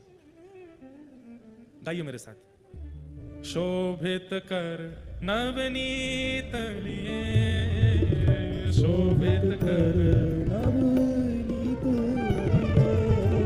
शोभित कर नवनीत लिए, शोभित कर। कैसे हैं? घुटरुन चलत रेणु तन मंडित, घुटरुन चलत रेणु तन मंडित, घुटरुन चलत रेणु तन मंडित, घुटरुन चलत रेणु तन। और कैसे हैं? मुख दधि लेप किए, मुख दधि। बंधुओं, इस छवि का चिंतन करो। शोभित कर हाथ में नवनीत लिए, घुटरुन चलत। अब इसमें एक बात है, कभी एकांत में करके देखना। इधर देखो सब लोग, एक हाथ ऊपर उठा लेना, दोनों घुटने नीचे टेक करके, और एक अब चल के देखना। चल पाओगे आप? लेकिन ठाकुर जी चल रहे हैं, तो कैसे चल रहे हैं? 3 व्हीलर बन गए ठाकुर जी। अब भाई एक हाथ तो ऊपर है ना, तो ऐसे लुढ़क जाते हैं बीच बीच में, तो ये कौनी नीचे टेकते हैं और फिर चलते हैं ऐसे कौनी से। मक्खन नीचे नहीं आवे। कह रहे हैं सूरदास जी, बोले मुख पे मट्टी लग गई है, पूरे तन पे मट्टी लग गई है। क्या कह रहे हैं? घुटरुन चलत रेणु तन मंडित, पूरा तन रेणु में हो चुका है, लेकिन हाथ के मक्खन पर एक बिंदु आनी नीचे। कितना प्रेम करते ठाकुर जी मक्खन। जे ना गंदो है जाए, खाऊं गोया को। अच्छा, खा क्यों नहीं रहे? कोई एक प्रिय स्थान है ठाकुर जी का, वहां जाके ही खाएंगे। सब जगह बैठ के नहीं खाऊंगा, एकांत में बैठ खाऊंगा, कहीं दाऊ दादा के छीन नहीं ले। शोभित कर नवनीत लिए, शोभित कर नवनीत, घुटरुन चलत रेणु तन मंडित, घुटरुन चलत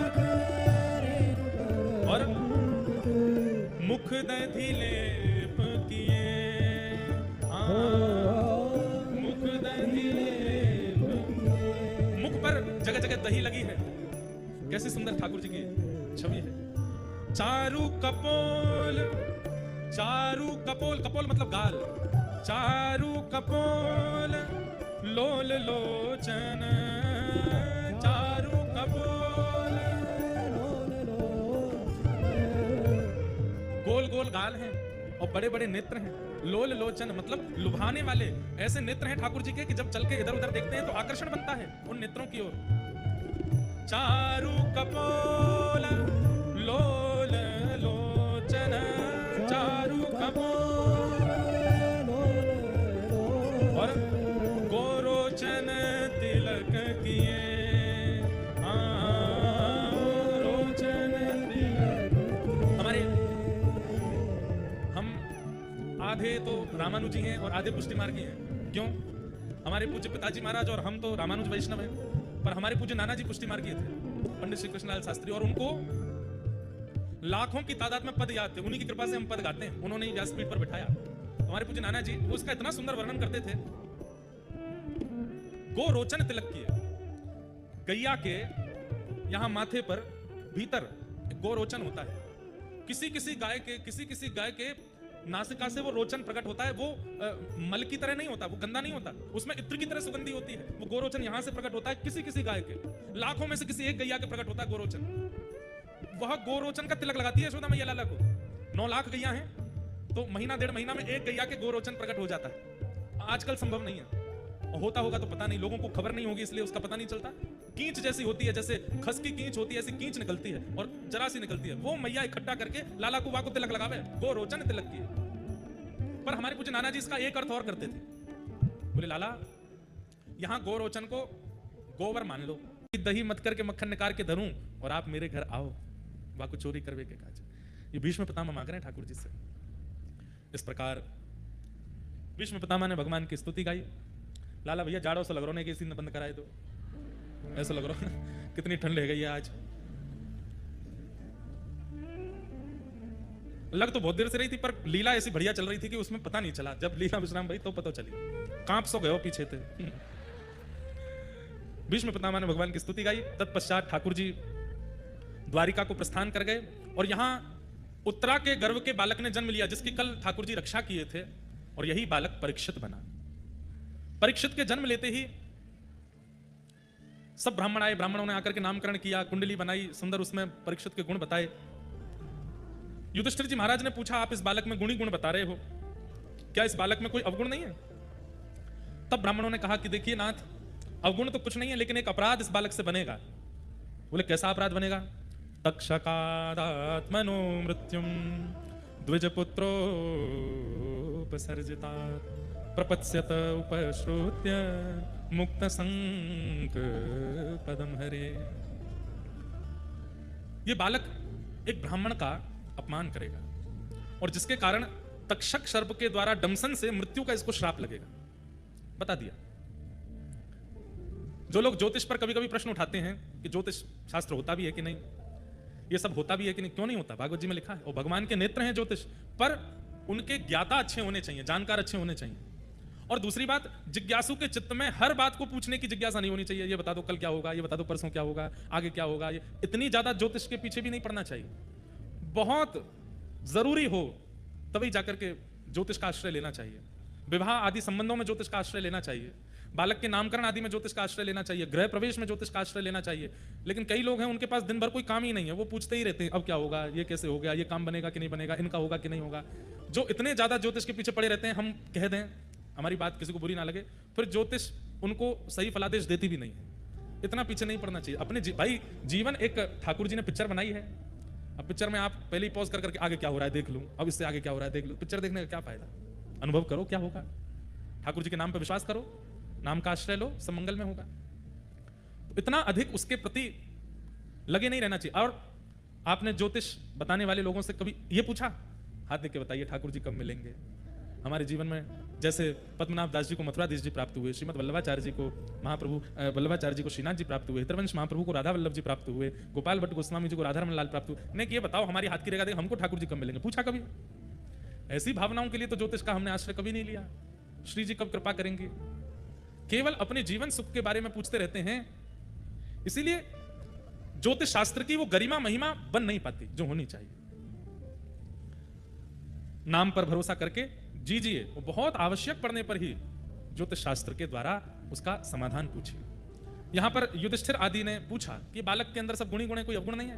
तब बताया, बोले महाराज तक्षक सर्प के दंशन से इस बालक की मृत्यु होगी और ये ब्राह्मणों का अपराध करेगा, लेकिन आप बिल्कुल निश्चिंत हो जाइए। बोले क्यों? प्रपत्स्यत उपश्रुत्य मुक्त संग पदम हरे।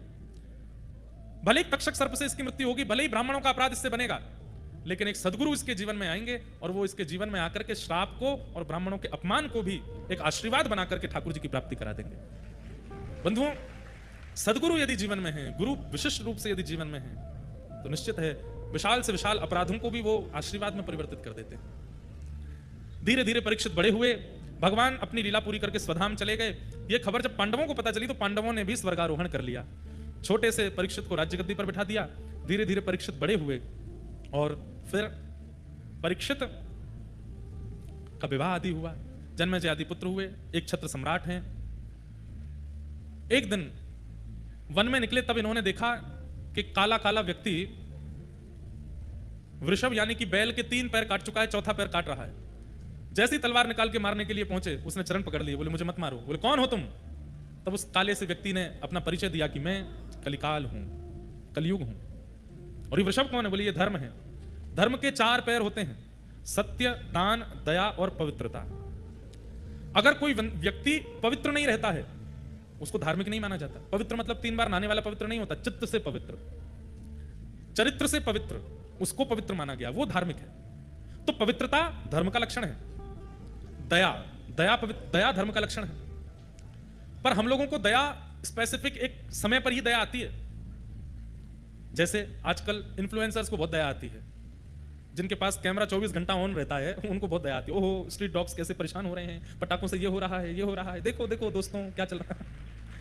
कैमरा ऑन रहता है तो उनको दया ही आती रहती है सब लोगों पे। बेचारे बगल में 5 स्टार होटल की कमाई तो लाखों हो रही है, ये ठेला पे बैठे अंकल जी का कुछ नहीं, मैं इनको जाकर के 5000 रुपए के पराठे खाऊंगा, वीडियो बना करके दया कर दी भैया उसने। वही इन्फ्लुएंसर फिर कुछ समय बाद करोड़ों कमा करके फिर मर्सिडीज ले आता है। दया से ही धन कमा रहे हैं। ठीक है, आप इन्फ्लुएंस कीजिए कि औरों को भी चित्त में दया आवे, लेकिन आजकल इन्फ्लुएंसर और इन्फ्लुएंस लोग इससे हो रहे हैं कि भाई मोटा पैसा है, हम भी बन जाते हैं। दूसरी दया हमको कब आती है? किसी व्यक्ति को सुखी देख करके कभी दया नहीं आती, दुखी व्यक्ति पे ही दया आती है। कोई व्यक्ति बेचारा धन ना कमा रहा हो, पत्नी छोड़ के चली गई हो, पति छोड़ के चले गए हो, बच्चे बात ना मानते हो, विचित्र परिस्थिति जीवन की चल रही हो, उस पर हमको दया आती है। वही व्यक्ति जब सुखी हो जाता है तो उसी से ईर्ष्या होने लगती है। फिर अरे उनका नाम सुना आपने, उनका वो जो कोटा में रहते, अरे तुमको क्या पता, कुछ साल पहले हमसे पूछो, साइकिल पे लिफ्ट मांगता था हमसे कि हमको पीछे बैठा के ले चलो, आज बहुत बड़ा आदमी बन गया है। व्यक्ति सुखी होते ही हमको उसके प्रति दया खत्म हो जाती है। दया का मतलब किसी पर सिंपैथी करना नहीं होता। दया का मतलब किसी के ऊपर करुणा करना और उस पर उसको बेचारा लाचार समझ करके उस पर कृपा करना, इसको दया नहीं कहते हैं। दया मतलब वो चाहे जैसी स्थिति में आ जाए, अच्छी हो, बुरी हो, भली हो, कैसी भी स्थिति में आ जाए, आपके चित्त में उसके प्रति दुर्भाव ना प्रकट होना, इसको दया कहते हैं। ये दया है।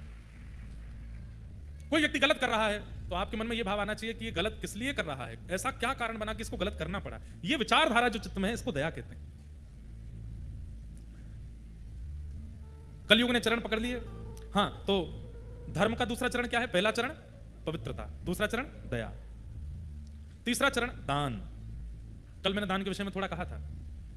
और चौथा चरण है सत्य। ये 4 चरण हैं धर्म के। अगर इन चारों में से एक का भी आश्रय व्यक्ति लेता है तो वो धार्मिक माना जाएगा, चारों का ले ले तो परम धार्मिक माना जाए। परंतु कलयुग में एक बड़ी विचित्र बात है, आप सुनकर के आश्चर्यचकित होंगे कि कलयुग केवल एक पैर पर खड़ा है, 3 पैर कट चुके हैं। कौन कौन से? दया, दान और पवित्रता। ना तो कलयुग में लोग पवित्र हैं, ना कलयुग में लोगों के अंदर दया है, और ना कलयुग में लोग दानी हैं। कलयुग में केवल एक पैर है, सत्य। आप कहोगे महाराज जी रहने दो, इतना तो झूठ बोलते हैं सब संसार के लोग, फिर भी आप कह रहे हो कि सत्य। कितना भी झूठ बोलते हो, पर फिर भी झूठ बोलने वाला भी कभी कभी सत्य का आश्रय लेता है, कभी कभी अपने लिए सत्य चाहता है। चोर चकोरी करने के बाद, चोरी करने के बाद अपने 4 मित्रों के साथ चोरी करके आगे क्या कहता है? चलो भाई अब हिसाब बराबर करते हैं। उसमें भी सत्यता है। हमने 1 लाख रुपया चोरी किया तो इसका फिर विभाजन 4 लोगों में इतना इतना % होना चाहिए। परसेंटेज कैसे निकलेगा? सत्य से ही निकलेगा। तो सत्य का आश्रय किसी ना किसी रूप में कलयुग में व्यक्ति करता है, इसलिए धर्म अभी भी सत्य पर बचा है। बाकी कलयुग में दया, दान और पवित्रता, ये 3 करोड़ों की जनसंख्या वाले देश में गिनती हो जाए उंगलियों पर, इतने लोगों में ही होगी दया, दान और पवित्रता। राजा परीक्षित बोले तुमने इसके 3 पैर काट दिए, अब चौथा पैर काट रहे हो, निकलो यहां से, मैं तुम्हें नहीं करने दूंगा और तुम्हारा वध करूंगा। कलयुग बोला आप मेरा वध नहीं कर सकते, सतयुग के बाद त्रेता, त्रेता के बाद द्वापर, और अब मेरी बारी है, मेरे को आना पड़ेगा। आप ब्रह्मा की बनाई हुई रीति को नहीं नष्ट कर सकते। अच्छा तुम आओगे? बोले हाँ। तो फिर क्या करें? बोले मुझे कुछ स्थान दे दीजिए, मैं वहीं रहूंगा, उनके अलावा मेरा प्रभाव और कहीं नहीं होगा। आश्चर्य होगा आप लोगों को सुन करके, कलयुग के पास केवल 5 स्थान हैं, लेकिन फिर भी उसका प्रभाव पूरी दुनिया पर है। इसका मतलब क्या है? इन 5 में कहीं ना कहीं हमारे पैर गड़े हुए हैं। अगर कलयुग का प्रभाव मेरे ऊपर होता है तो इसका मतलब इन 5 में से कोई ना कोई स्थान उसको मैंने चुना हुआ है, इसीलिए कलयुग मुझ पर। इन 5 के अलावा छठवां एक भी स्थान नहीं है जहां कलयुग हो। और इन 5 स्थानों के नाम क्या है? द्योतम, पानम, स्त्रियः, सूना, यत्रा धर्मश्चतुर्विधः, पुनश्च याचमानाय जात रूप मदात प्रभो। 5 स्थान। पहला स्थान जुआ। जुआ का मतलब क्या है? धन का असद व्यय, और या फिर धन को दांव पर लगाना। कल हमें लगा यमुना जी भी आएंगी कथा में, नाव ले करके आना अपने। ये भी तो हुआ था जब ठाकुर जी मथुरा से गोकुल जा रहे थे, तो बीच में यमुना जी पड़ी थी। तो ये बीच में ये वाला पोर्शन तो यमुना जी बन चुका होगा, ये बीच बीच में भी यहाँ पे कहीं कहीं तो दिख रही है हमको, आ गई हैं। यमुना जी पार करके ही आएंगे जय जय। अब हम जल्दी जल्दी कथा कर देते हैं, फिर नहीं तो पता चली यमुना, कावेरी, गंगा सब आ गई। समुद्र नारायण बोले मैं क्यों पीछे रहूं, मैं भी आऊंगा। एसी बंद है कि अब ठंडक कहां से आ रही है? तो बाहर से ही आ रही है। परमानेंट एसी चला है आज तो। ध्यान से सुनो, द्यूतम यानी कि जुआ। धन को जब हम दांव पर लगाते हैं उसमें कलयुग का निवास है। पानम, मद्यपान, उसमें कलयुग का निवास है। पर स्त्री पर पुरुष संग में कलयुग का निवास है। सूना यानी कि कलह, कलेश, हिंसा, लड़ाई झगड़ा, जबरदस्ती की नोक झोंक, उसमें कलयुग का निवास है। और 5वां, बिना मेहनत के कमाया गया धन, उसमें कलयुग का निवास है। Work from home.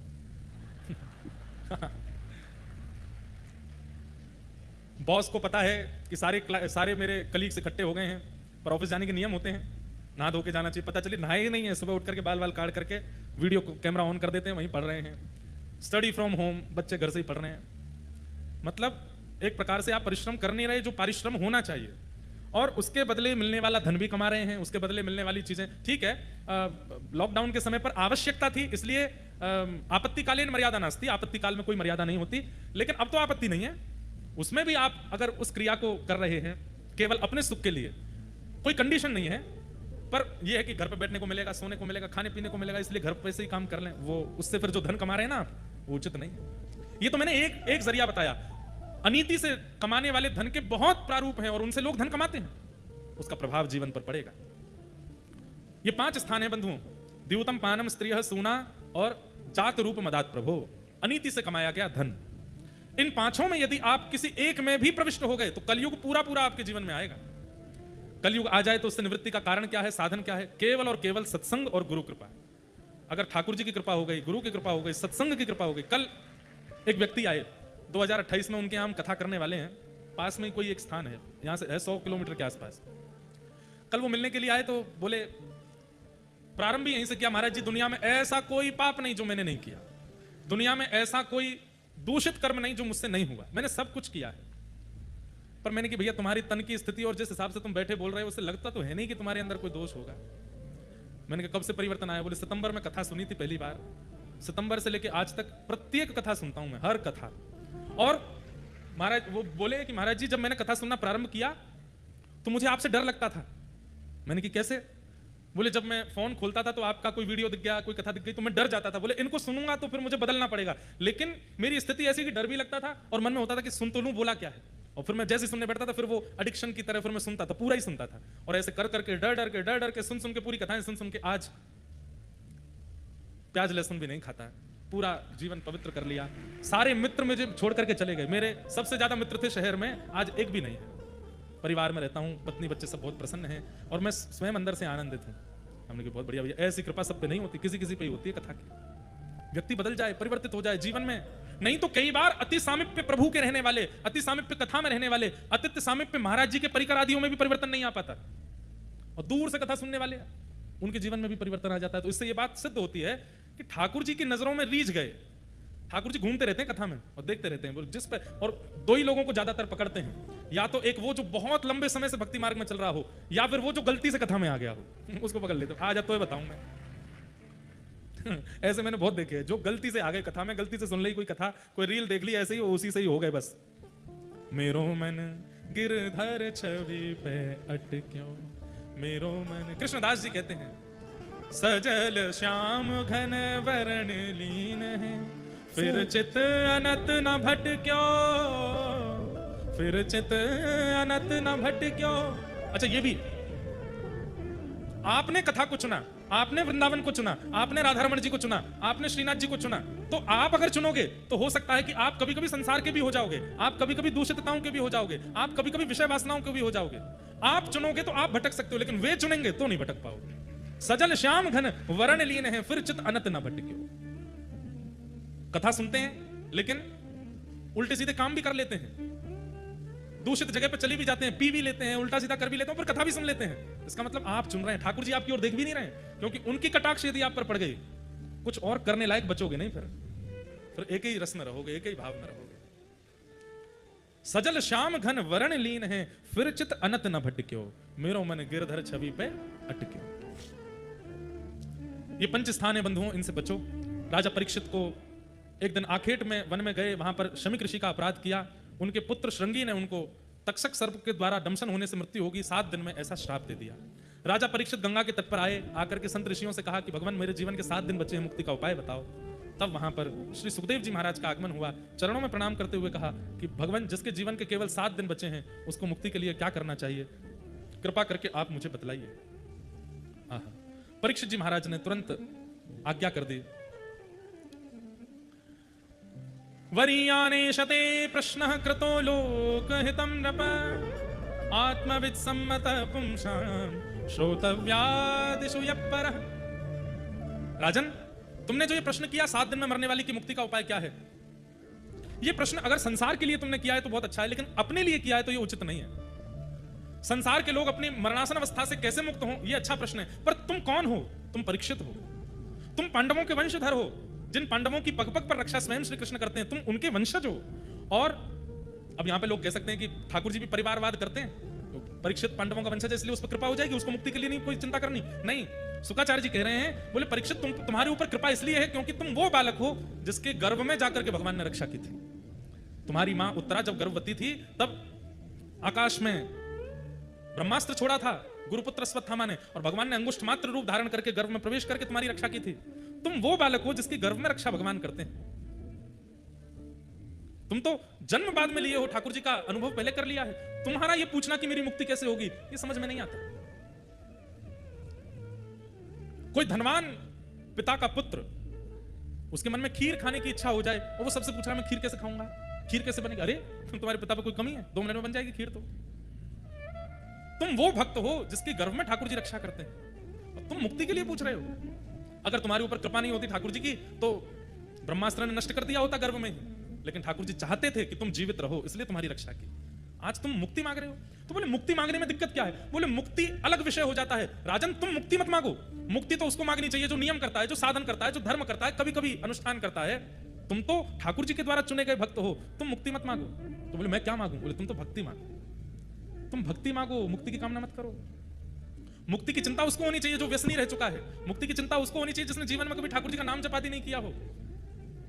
तुम तो जन्म से ही भगवान के भक्त हो, तुम मुक्ति क्यों मांग रहे हो? तुम तो भक्ति मांगो। मुक्ति और भक्ति में अंतर क्या है? मुक्ति मतलब मृत्यु के पश्चात भगवान का दर्शन, और भक्ति मतलब जीते जी भगवान का दर्शन।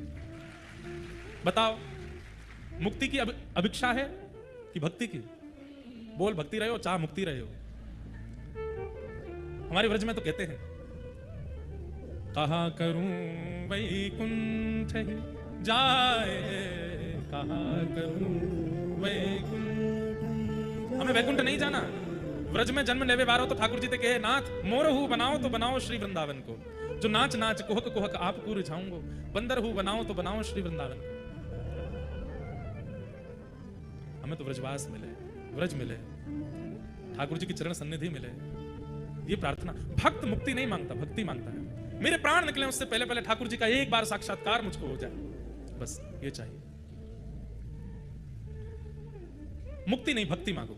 तब परीक्षित जी महाराज ने चरणों में प्रणाम करते हुए कहा कि नाथ, अब मुझे मुक्ति की इच्छा नहीं है, मुझे भक्ति प्रदान करो। और इसी भक्ति प्रदान करने में अब यहां से भागवत शुकाचार्य जी श्री परीक्षित जी को सुनाते हैं। सबसे पहले सृष्टि का वर्णन करते हैं। सृष्टि वर्णन करने के बाद में कपिल देवभूति संवाद श्रवण कराते हैं। तत्पश्चात भगवान के परम भागवत, अब हम सूक्ष्म में सबको प्रणाम करते हुए सीधे नंदोत्सव की ओर चलते हैं। भगवान के परम भागवत श्री ध्रुव जी का चरित्र सुनाते हैं, जिन्होंने केवल 5 वर्ष की अवस्था में भगवान का दर्शन कर लिया। ध्रुव जी की कथा से यह बात सिद्ध होती है कि ठाकुर जी के मिलन में समय का कोई रोल नहीं है, आयु का कोई रोल नहीं है, जाति का कोई रोल नहीं है, नियम साधन का कोई रोल नहीं है। तो फिर काय का रोल है?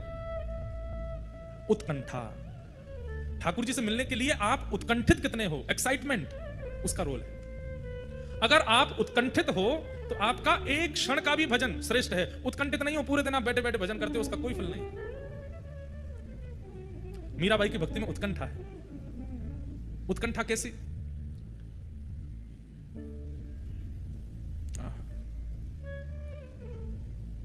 जब मुकुट धारण कराती है ना मीराबाई, तो हृदय से लगा लेती हैं, कितना सौभाग्यशाली है, जय जय के शीश पर विराजता है।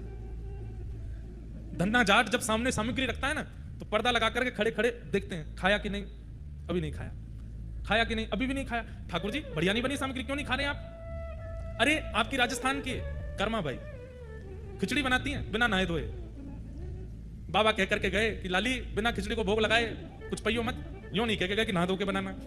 सुबह उठती खिचड़ी बनाती है, दातुन करती रहती है, दातुन से चला देती है खिचड़ी को और पात्र में परोस देती है ठाकुर जी के आगे, पाओ।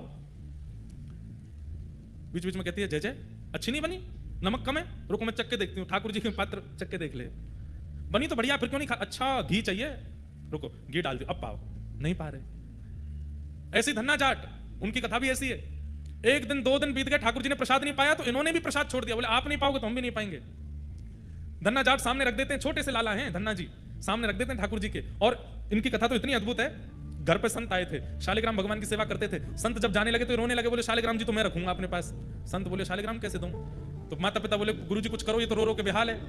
तो संत ने क्या किया, एक शालिग्राम जी जैसे पत्थर ले आए, सिंहासन पर तो रख दिए पत्थर और नीचे रख दिए शालिग्राम जी। और धन्ना जी से बोले अच्छा लाला सुनो, तुमको सेवक ठाकुर जी चाहिए कि राजा ठाकुर जी चाहिए? तो धन्ना जी बोले हम सेवक ठाकुर जी क्यों लेंगे, हम तो राजा ठाकुर जी लेंगे। तो बोले सिंहासन पर जो बैठे हैं वो राजा हैं, नीचे जो बैठे हैं वो सेवक हैं। तो अपने शालिग्राम जी ले गए और वो सामान्य सा पत्थर दे गए धन्ना जी को, बोले ये राजा ठाकुर हैं। उनकी सेवा धन्ना जी करते थे। नई नई सेवा शुरू हुई थी तो रोज थाली लगाती मैया इनके लिए, ये ले जाके ठाकुर जी के आगे धर देते। बोले मैया ने आज ये बनाया, बना पाओ। नहीं पाते, ये बोले कि आप नहीं पाओगे तो मैं कैसे पाऊं? ऐसे ऐसे भक्त हुए बंधुओं की, उनकी कथा स्मरण करके मन में ये भाव आता है कि हम लोग कहां हैं। एक दिन 2 दिन बीत गए, ठाकुर जी ने नहीं पाया तो धन्ना जी भी नहीं पाते। बोले तुम नहीं पाओगे तो मैं भी नहीं खाऊंगा। तीसरा दिन जब हुआ, ठाकुर जी के सामने थाली रखी, पर्दा लगा करके वहीं बैठ गए, रोने लगे। बोले पता नहीं क्या ऐसा है, क्या चाहिए आपको जो पाते नहीं हो। इतने में ही चटकारों की आवाज आने लगी। चटकारे जानते हैं, ऐसे कोई खाता है ना, चटकारे ले करके ऐसी ध्वनि आने लगी। ये बोले चटकारे कौन ले रहा है? जैसे ही पर्दा हटा के देखा, छोटे से गोपाल जी अपने अंगूठा और हाथ पे लगी दाल चाट रहे थे और प्रेम से उसको पा रहे थे। और सबरी थाली को सामान कहीं मुंह पे लगा लिया, वस्त्रन पे गिर लिया, ठाकुर जी प्रेम से पा रहे थे। धन्ना जी आनंदित हो गए। ये भक्ति है। अब धन्ना जी की भक्ति में क्या है? उत्कंठा। ठाकुर जी मैंने प्रसाद धरा, आप पा क्यों नहीं रहे हैं? उसके प्रति व्याकुलता, उत्कंठा, उससे ठाकुर जी मिल रहे हैं। मीराबाई की उत्कंठा से ठाकुर जी मिल रहे हैं। हमारी भक्ति में सब है उत्कंठा छोड़ करके, इसलिए ठाकुर जी मिल नहीं रहे हैं। पैसा कहते थे के वो तो सावरा में मोर मुकुट बन जाऊं, थे के वो तो सावरा में मोर मुकुट बन जाऊं, थे के वो तो सावरा में मोर मुकुट बन जाऊं, थे के वो तो सावरा में मोर मुकुट बन जाऊं। पैरने लागे सावरों दे, पैरने लागे सावरों दे, पैरने लागे सावरों दे, पैरने लागे सावरों। मैं तो मस्तक से लग जाऊं रे, मैं तो मस्तक से मस्तक से लग जाऊं रे, मैं तो मस्तक से लग जाऊं। हे मोहन आओ तो सही, गिरधर आओ तो सही, माधव रे मंदिर में मीराबाई की खड़ी। मोहन आओ तो सही, गिरधर आओ तो सही,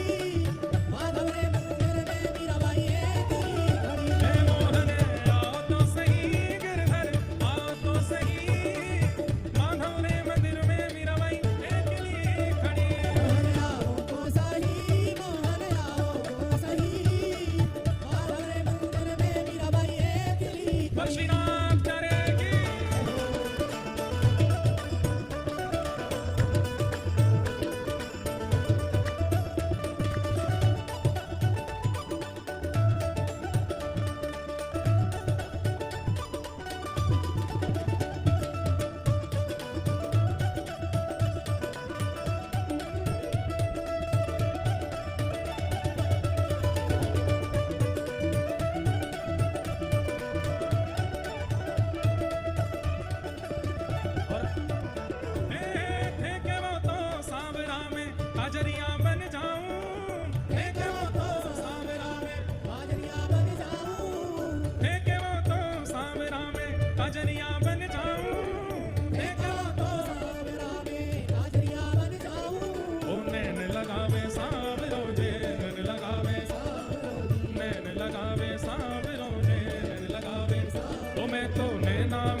छतरी वाले खड़े हैं बाहर, उठाओ अपनी छतरी।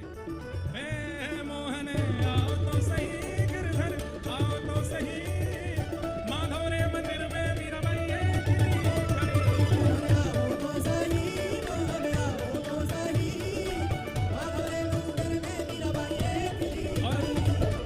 ठेके वो तो सांवरा में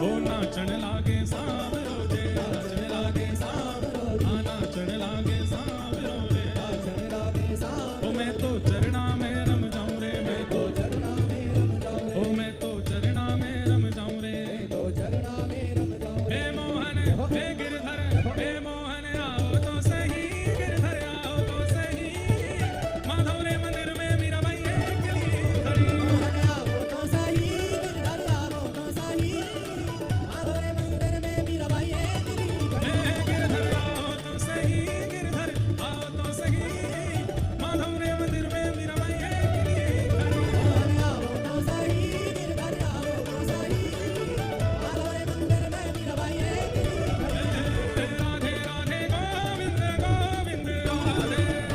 गोविंद गोविंद राधे राधे गोविंद गोविंद हे बोलो राधे राधे गोविंद गोविंद राधे राधे राधे गोविंद गोविंद आइए हे गोविंद राधे गोपाल राधे राधे गोपाल राधे बोलो गोविंद राधे गोपाल राधे राधे गोपाल राधे हर जो गोविंद राधे गोपाल राधे राधे गोपाल राधे हर जो गोविंद राधे गोपाल राधे पूजा उठा के ऐसी स्वर गूंज हो कि यहाँ किलोमीटर दूर बैठे श्रीनाथ जी तक नहीं पहुंचे आवाज देखो इतनी वर्षा आ रही है हम फिर भी आनंद सो कर रहे हैं बोलो राधे राधे गोविंद गोविंद राधे राधे राधे गोविंद गोविंद राधे राधे राधे गोविंद गोविंद राधे राधे राधे गोविंद गोविंद राधे भजो राधे राधे गोविंद गोविंद राधे राधे राधे गोविंद गोविंद राधे गोविंद राधे गोपाल राधे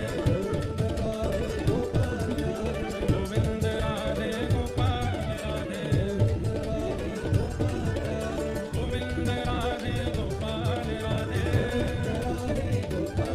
भजो गोविंद राधे गोपाल राधे उठाओ भुजा हे भजो हे भजो हे भजो राधे राधे गोविंद गोविंद राधे भजो राधे राधे गोविंद गोविंद राधे हे बोलो राधे राधे गोविंद गोविंद राधे हे भजो राधे राधे गोविंद गोविंद राधे हे भजो राधे राधे गोविंद गोविंद राधे हे भजो राधे राधे गोविंद गोविंद राधे जय जय श्री राम जय जय श्री राम जय जय श्री राम पूछरी के लौटा की प्यारे क्या बात है बंसी वारे शाबाश बैठ जाओ हमारे पास स्वर है निष्ठा है सर्वस्व है पर उत्कंठा आ जाए तो उस उत्कंठा से भगवत प्राप्ति संभव है श्री ध्रुव जी महाराज ने भगवान की स्तुति गाई और ठाकुर जी प्रसन्न होकर के प्राप्त हुए मूल कारण ध्रुव जी की उत्कंठा है तत्पश्चात आगे पृथु अवतार का वर्णन भूगोल खगोल का वर्णन नरकों का वर्णन करते हुए भगवान के परम भागवत भक्त श्री वृत्रासुर जी का प्रसंग प्रहलाद जी के प्रसंग में श्री नरसिंह अवतार हिरण्यकश्यप वध आदि सब प्रसंग सुनाए गए भागवत जी के अष्टम स्कंद में गंगा जी के प्रादुर्भाव की कथा बलि वामन अवतार गजेंद्र मोक्ष स्तुति आदि श्रवण कराते हुए नवम स्कंद में सूर्यवंश के राजाओं की कथा बताई इन्हीं सूर्यवंश में प्रभु श्री राम का प्रादुर्भाव हुआ गुरुवर थे त्यक्त राज्यो व्यचरित अनुवनम पद्म पद्भ्याम प्रियाया पाणिस्पर्शा क्षमाभ्याम रजत पथरुजो यो हरिंद्रानुजाभ्याम वैरूप्या शूर्पणख्या प्रिय विरहरुष रोपित ब्रूविजंभ तस्ताब्धिर्बद्ध सेतु खलदवदहन कौशलेन्द्रोवतान प्रभु श्री राम को बारंबार वंदन किया तत्पश्चात चंद्रवंश के राजाओं की कथा सुनाई और इन्हीं चंद्रवंश में प्रभु श्री कृष्ण का प्रादुर्भाव हुआ सूक्ष्म में हम सबको प्रणाम करते हुए अब नंदोत्सव की ओर चलें मौसम भी ऐसा है सब लोग व्यवस्थित बैठे तो हैं पर कैसे भी हो व्यवस्था थोड़ी सी अव्यवस्थित तो हो ही जाती है इसलिए हम सूक्ष्म ही सब प्रसंगों को कहकर के नंदोत्सव की ओर चल रहे हैं आज परम पूजनीय श्री श्री 108 गोस्वामी श्री विनय बाबा जी श्री महाप्रभु जी मंदिर पाटन पोल कोटा से हमारे मध्य पधारे श्री मदन बाबा एवं विनय बाबा जी आज सुबह ठाकुर जी के मंगल दर्शन करने के लिए गए थे, प्रारंभ में बता ही रहा था, और वहाँ महाप्रभु जी के युगल चरणार बिंदों का दर्शन और श्री नवनीत प्रियालाल जी के मधुर पालना महोत्सव का दर्शन किया। ठाकुर जी पलना झूल रहे थे, इतना सुंदर दर्शन हुआ, हृदय को बहुत सुख मिला। आचार्य चरण पधारे हैं, आपको बारंबार प्रणाम, बारंबार वंदन। साथ ही श्री मदन जी दिलावर शिक्षा मंत्री राजस्थान सरकार वे भी पधारे हैं, उन्हें भी वंदन आशीर्वाद। माता श्री नीति अम्बा जी श्री कुल शक्तिपीठ कोठा से पधारी हैं, उन्हें भी बहुत बहुत वंदन। श्री शैलेंद्र भार्गव जी प्रमुख महंत श्री गोदावरी धाम कोटा से पधारे हैं, उन्हें भी बहुत बहुत वंदन प्रणाम। आगंतुक समस्त श्रेष्ठ जन वैष्णव जनों को बारंबार प्रणाम करते हैं। हम तो कह रहे हैं कि आज हम तो सुबह ही नंदोत्सव करके आए, वहीं लाल जी पलना झूल रहे थे। प्रिय नवनीत पालने झूले, श्री विठ्ठल नाथ झुलावे। ऐसा सुंदर सुख मिल रहा था, लग रहा था कि मानो वास्तव में नंद भवन में ही आए हैं और श्री लाल जी को खूब भाव से प्रिया जी के साथ में पलना झुला रहे हैं। पर अब कथा के क्रम में हम नंदोत्सव की ओर चलेंगे। चंद्रवंश में ठाकुर जी का प्रादुर्भाव हुआ। चंद्रवंश के राजाओं की कथा सुनाते हुए संपूर्ण कृष्ण कथा को 2 श्लोकों में सुना दिया परीक्षित जी को सुखदेव जी ने। मथुरा में ठाकुर जी ने जन्म लिया, गोकुल में ये लीला, वृंदावन में ये लीला, मथुरा जाकर के कंसवध, द्वारिका में विवाह आदि के क्रम, महाभारत का युद्ध आदि करा करके उद्धव को ज्ञान उपदेश करके भगवान अपने धाम को प्रस्थान कर गए। ऐसी कथा 2 श्लोकों में पूरी कृष्ण कथा सुना दी शुकाचार्य जी ने।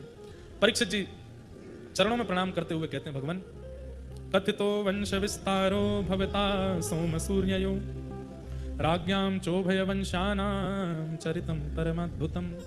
हे नाथ, आपने इतने राजाओं की कथा मुझे विस्तार से सुनाई, मैं सबको श्रवण कर रहा था, पर वास्तव में इच्छा थी कि जिन्होंने मेरी प्राण रक्षा की, जिन्होंने मेरी कुल की रक्षा की, उन ठाकुर जी का मैं संक्षिप्त प्रसंग ना सुनूं, पूर्ण प्रसंग सुनूं। और दूसरा, आपने मुझे निवेदन किया था कि मुक्ति नहीं भक्ति मांगो, भक्ति के लिए तो अपने आराध्य की लीला समझनी सुननी आवश्यक है, इसलिए कृपा करके आप मुझे संक्षिप्त मत सुनाओ, विस्तार से सुनाओ। संक्षिप्त सुना क्यों रहे थे? परखना चाह रहे थे, देखना चाह रहे थे कि परीक्षित 4 दिन से कथा चल रही है, ये भक्ति भाव में है कि नहीं। भक्ति तो है, पर अब भाव युक्त हुआ है कि नहीं, इसको विस्तार से लीला सुनने की इच्छा है कि नहीं। इस भावना की पुष्टि के लिए ये परीक्षा ले रहे थे। परंतु परीक्षित की भावना जान करके शुकाचार्य जी अति आनंदित हो गए और आनंदित होकर के बोले, राजन नैषाति दुस्सहा क्षुन्माम तक्त्योदमपि बाधते पिबंतम त्वन्मुखाम्भोजच्युतम हरिकथामृतम। परीक्षित जी महाराज कहते हैं, भगवान मुझे भूख प्यास नहीं लगती, मुझे आराम की आवश्यकता नहीं है, आपके मुख से निर्धरित ये मधुर कथा में श्रवण कर रहा हूं, इसी से मेरा पेट भर रहा है, इसी से मेरी प्यास बुझ रही है, इसी से मुझे आराम मिल रहा है, आप तो विस्तार से सुनाओ। शुकाचार्य जी महाराज कहते हैं, राजन तुम्हारी स्थिति बस देखना चाह रहा था, और अब तुम्हारी स्थिति ऐसी है कि तुम्हें व्रज की लीला में प्रवेश कराया जा सकता है। समझ में आई बात? व्रज लीला चित्त में धारण करने के लिए ऐसी स्थिति होना आवश्यक है। इस स्थिति को क्या कहते हैं? सर्वभूतेषु यह पश्येत भगवत भाव आत्मनः। जब कथा श्रवण को आवे और कोई चिंतन ही नहीं चल रहा चित्त में, घर में क्या चल रहा होगा, मेरे आगे कौन बैठ गया, पीछे कौन बैठा, इधर से कौन आ गया, ये क्या बोल गए, वो क्या बोल गए, उसने क्या किया, उसने नहीं। कथा प्रारंभ हुई तो विश्रांत तक अपनी चित्तवृत्ति व्यास की वाणी से हटे ही ना। ऐसे श्रोता जब बनते हैं तब ब्रज लीला में प्रवेश होता है। और सीधी बात कह दें तो भैया, जब तक गोपी नहीं बनेंगे तब तक ब्रज की लीला में प्रवेश नहीं हो सकते। गोपी कौन?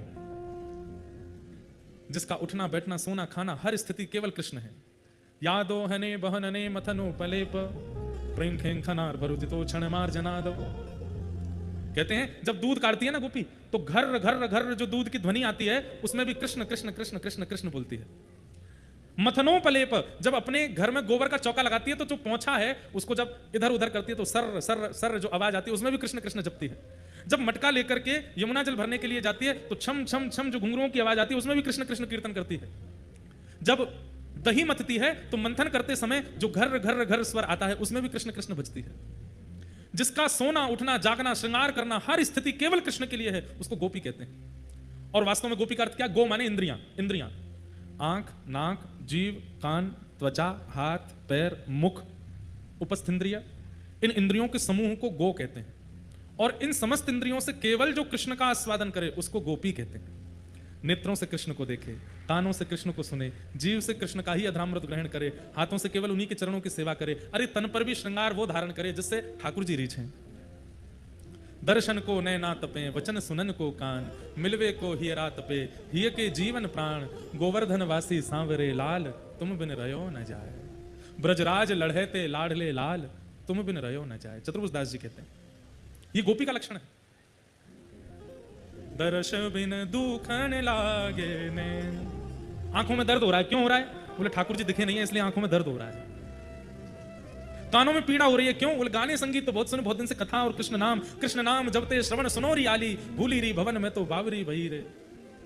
ठाकुर जी का नाम नहीं सुना, कान व्याकुल हो रहे हैं, चित्त व्याकुल हो रहा है, क्यों? इतने दिन है कि वृंदावन जावे को अवसर नहीं मिलो। ये गोपी है। हम लोग भी तड़पते हैं, किसके लिए? आंखें तरस रही हैं, काय को समर वेकेशन है, स्विट्जरलैंड घूमना है, घुमा लाओ।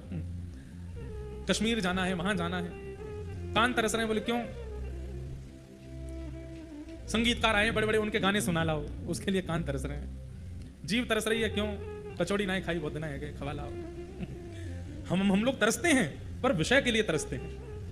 ये तड़पन, ये तरसन ठाकुर जी के लिए जिसकी हो जाती है, वही गोपी है। और उसी को ही आगे की लीलाएं समझ में आ सकती हैं और आगे की लीला में प्रविष्ट हो सकता है। आज श्री शुकाचार्य जी महाराज परीक्षित का परीक्षण कर रहे हैं और परीक्षा में पता चल गया कि अब सुखदेव, अब परीक्षित गोपी हो चुका है। अब इसको भूख प्यास नहीं है, इसको निद्रा नहीं है, इसको केवल यह है कि मुझे लीला सुनाओ, कृष्ण की बातें बताओ। वही तो गोपी है। बोले अब मैं तुम्हें कृष्ण लीला सुनाऊंगा। वसुदेव गृहे साक्षात भगवान पुरुष पर, जनिष्यते तत्प्रियार्थम सभवन्तु सुरस्त्रिय। भगवान ने आकाशवाणी करते हुए पृथ्वी के संताप को दूर करते हुए आज्ञा की कि हम वसुदेव जी के घर जन्म लेने वाले, आप जाकर के अपना अपना स्थान ग्रहण कर लो। और हे पृथ्वी तुम चिंता मत करो, हमारे हैं। हे भूदेवी हमारे हैं। ये आकाशवाणी सुनते ही सारे देवी देवता ब्रजमंडल में प्रकट है गए। कोई गैया बन के आयो, कोई वृक्ष बन के आयो, कोई पर्वत बन के आयो। ब्रह्माचल पर्वत बरसाना साक्षात ब्रह्मा जी, नंदगांव के जो पर्वत हैं साक्षात महादेव, और साक्षात श्रीमन नारायण परात्पर विष्णु, वही साक्षात श्री गिरिराज जी के रूप में प्रकट हो गए। सब देवी देवता ब्रजमंडल में आकर के विराजमान हो गए, क्यों? ठाकुर जी का प्राकट्य होने वाला है। कंस ने अपनी चचेरी बहन देवकी जी का विवाह सूरसेन राजा के पुत्र वसुदेव जी के साथ में किया। अपनी बहन को विदा करने के लिए जब जा रहा था तो मथुरा के लोग बड़ी अच्छी अच्छी बातें करने लगे। लोग कहते हैं राक्षस है, लोग कहते हैं ऐसा है, देखो तो सही कितना अच्छा है, अपनी बहन को विदा करने जा रहा है। लोगों के मन में पाखंड से प्रभुत्व स्वीकार करवा रहा था। देवताओं ने कहा अभी इसकी पोल खोलते हैं। आकाशवाणी कर दी, जिस बहन को तुम विदा करने जा रहे हो, इन्हीं का 8वां गर्भ तुम्हारा नाश करेगा, तुम्हारा काल होगा। सुनते ही सब भूल गया आडंबर, तलवार निकाली, बहन को सर धर से अलग करने के लिए जैसे ही प्रकट हुआ, वसुदेव जी ने प्रार्थना की इन्हें मत मारो। और यहां पर वसुदेव और कंस का बहुत सुंदर संवाद हुआ। वसुदेव जी ने कहा कंस जितनी संतान होगी हम सब तुमको दे देंगे, बहन को मत मारो, इनका दोष नहीं है। कहते हैं कंस ने एक बार तो इनको मुक्त कर दिया, बोले कि कोई बात नहीं, 1 से 7 तक आप अपने पास रखो, 8वां मुझे दे देना। लेकिन तभी देवताओं ने इसकी मति फेर दी। नारद जी ने जाके कहा 1 से 7 नहीं, 8वां गर्भ काल नहीं है, 1 से 8वां कोई भी मार सकता है। यह सुनते ही कारागृह में डाल दिया।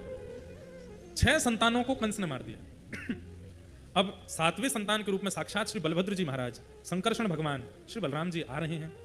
लेकिन ठाकुर जी ने मन में विचार किया, बड़े भैया हैं और रामावतार में ये छोटे थे, इसलिए इनको कई बातों में हमसे थोड़ी सी लड़ाई है।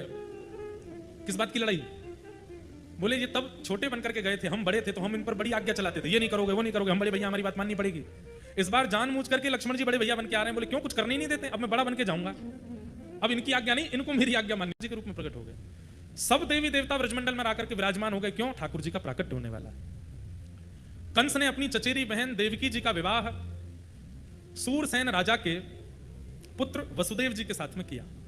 अपनी बहन को विदा करने के लिए जब जा रहा था तो मथुरा के लोग बड़ी अच्छी अच्छी बातें करने लगे। लोग कहते हैं राक्षस है, लोग कहते हैं ऐसा है, देखो तो सही कितना अच्छा है, अपनी बहन को विदा करने जा रहा है। लोगों के मन में पाखंड से प्रभुत्व स्वीकार करवा रहा था। देवताओं ने कहा अभी इसकी पोल खोलते हैं। आकाशवाणी कर दी, जिस बहन को तुम विदा करने जा रहे हो, इन्हीं का 8वां गर्भ तुम्हारा नाश करेगा, तुम्हारा काल होगा। सुनते ही सब भूल गया आडंबर, तलवार निकाली, बहन को सर धर से अलग करने के लिए जैसे ही प्रकट हुआ, वसुदेव जी ने प्रार्थना की इन्हें मत मारो। और यहां पर वसुदेव और कंस का बहुत सुंदर संवाद हुआ।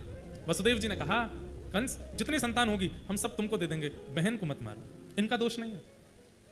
कहते हैं कंस ने एक बार तो इनको मुक्त कर दिया, बोले कि कोई बात नहीं, 1 से 7 तक आप अपने पास रखो, 8वां मुझे दे देना। लेकिन तभी देवताओं ने इसकी मति फेर दी। नारद जी ने जाके कहा 1 से 7 नहीं, 8वां गर्भ काल नहीं है, 1 से 8वां कोई भी मार सकता है। यह सुनते ही कारागृह में डाल दिया। 6 संतानों को कंस ने मार दिया। अब 7वें संतान के रूप में साक्षात श्री बलभद्र जी महाराज, संकर्षण भगवान श्री बलराम जी आ रहे हैं। लेकिन ठाकुर जी ने मन में विचार किया, बड़े भैया हैं और रामावतार में ये छोटे थे, इसलिए इनको कई बातों में हमसे थोड़ी सी लड़ाई है। किस बात की लड़ाई? बोले ये तब छोटे बनकर के गए थे, हम बड़े थे तो हम इन पर बड़ी आज्ञा चलाते थे, ये नहीं करोगे वो नहीं करोगे, हम बड़े भैया हमारी बात माननी पड़ेगी।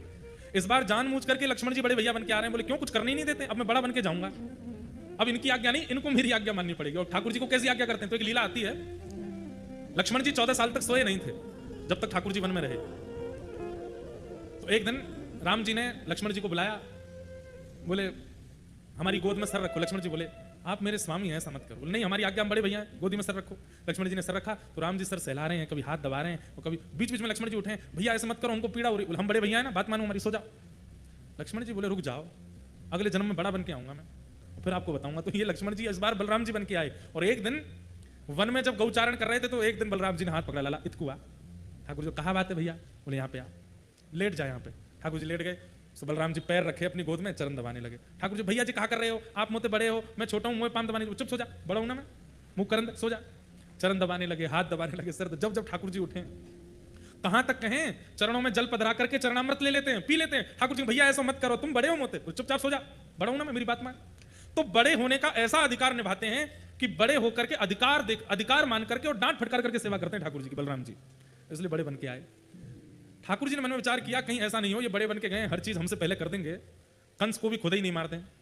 जन्म लेते बोले अच्छा तू मेरे लाला पे हाथ उठावेगा तो मैं देखूं, तो क्या करें? बोले इनको मथुरा से दूर भेजो। तब योग माया को बुलाकर के ठाकुर जी ने कहा आप हमारी मैया के 7वें गर्भ का स्थानांतरण करो। तब गर्भ में कुछ महीने रहने के बाद श्री बलराम जी महाराज गोकुल में वसुदेव जी की दूसरी पत्नी रोहिणी जी के गर्भ में विराजमान हो गए और श्री बलराम जी का जन्म गोकुल में हुआ। रोहिणी मैया, रोहिणी नंदन भी हैं, देवकी नंदन भी हैं, कुछ महीना देवकी मैया गर्भ में रहे, कुछ महीना, इसलिए इनको संकर्षण भी कहते हैं बलराम जी। अब आ रहे हैं 8वें लाला। कंस को पता चला 7वां गर्भ में ही मर गया। सैनिकों से कहा, बोले कि सुरक्षा बढ़ा दो, मेरा शत्रु जन्म लेने वाला है।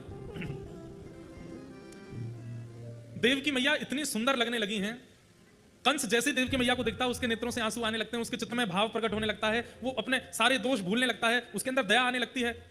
अब तो ऐसी स्थिति हो गई, कारागृह में जाने से पहले मंत्रियों से कहता है देवकी को देखते ही मुझको दया आने लगती है, तुम लोग जबरदस्ती मुझे खींच के वहां से ले आना। कहने का अभिप्राय, ठाकुर जी गर्भ में आए तो जिनके गर्भ में, जिनके चित्त में ठाकुर जी आते हैं ना, उनकी उपस्थिति, उनका दर्शन, उनके वचनामृत, उनकी चाल ढाल, वह सब असर करने लगती है हमारे ऊपर, जिनके चित्त में ठाकुर जी होते हैं। देवकी मैया के गर्भ में ठाकुर जी हैं तो कंस का राक्षसत्व नष्ट हो रहा है। कंस ने कारागृह में जाना बंद कर दिया, दया आ जाती है। लेकिन यहां असंख्य सैनिक लगे हैं और सब बस प्रतीक्षा कर रहे हैं 8वां बालक हो। धीमे धीमे आया भादों का महीना, आहा, अष्टमी तिथि, मंदम मंदम जलधरा, ऐसे ही बारिश हो रही थी। और वर्णन ऐसा भी आता है कि पवन जो है, वायु जो है, वो कैसी बह रही थी, बोले सबका स्पर्श करते ही, पवन का स्पर्श करते ही ऐसा लग रहा था कि मानो सो जाएं, इतनी शीतल पवन बह रही है। मंदिराचल पर्वत पर जाकर के वहां जितने चंदन के वृक्ष हैं, सब चंदनों के वृक्ष से चंदन की सुगंधी लेकर के सुंदर पवन ब्यार बह रही है, सबको अत्यंत सुख मिल रहा है, सब गहरी निद्रा में धीरे धीरे सोते जा रहे हैं। जितने द्वार में सैनिक खड़े थे सब एक एक कोना पकड़ करके आंख बंद करके लेटे, सब सो गए, केवल 2 लोग जगे हैं, देवकी और वसुदेव।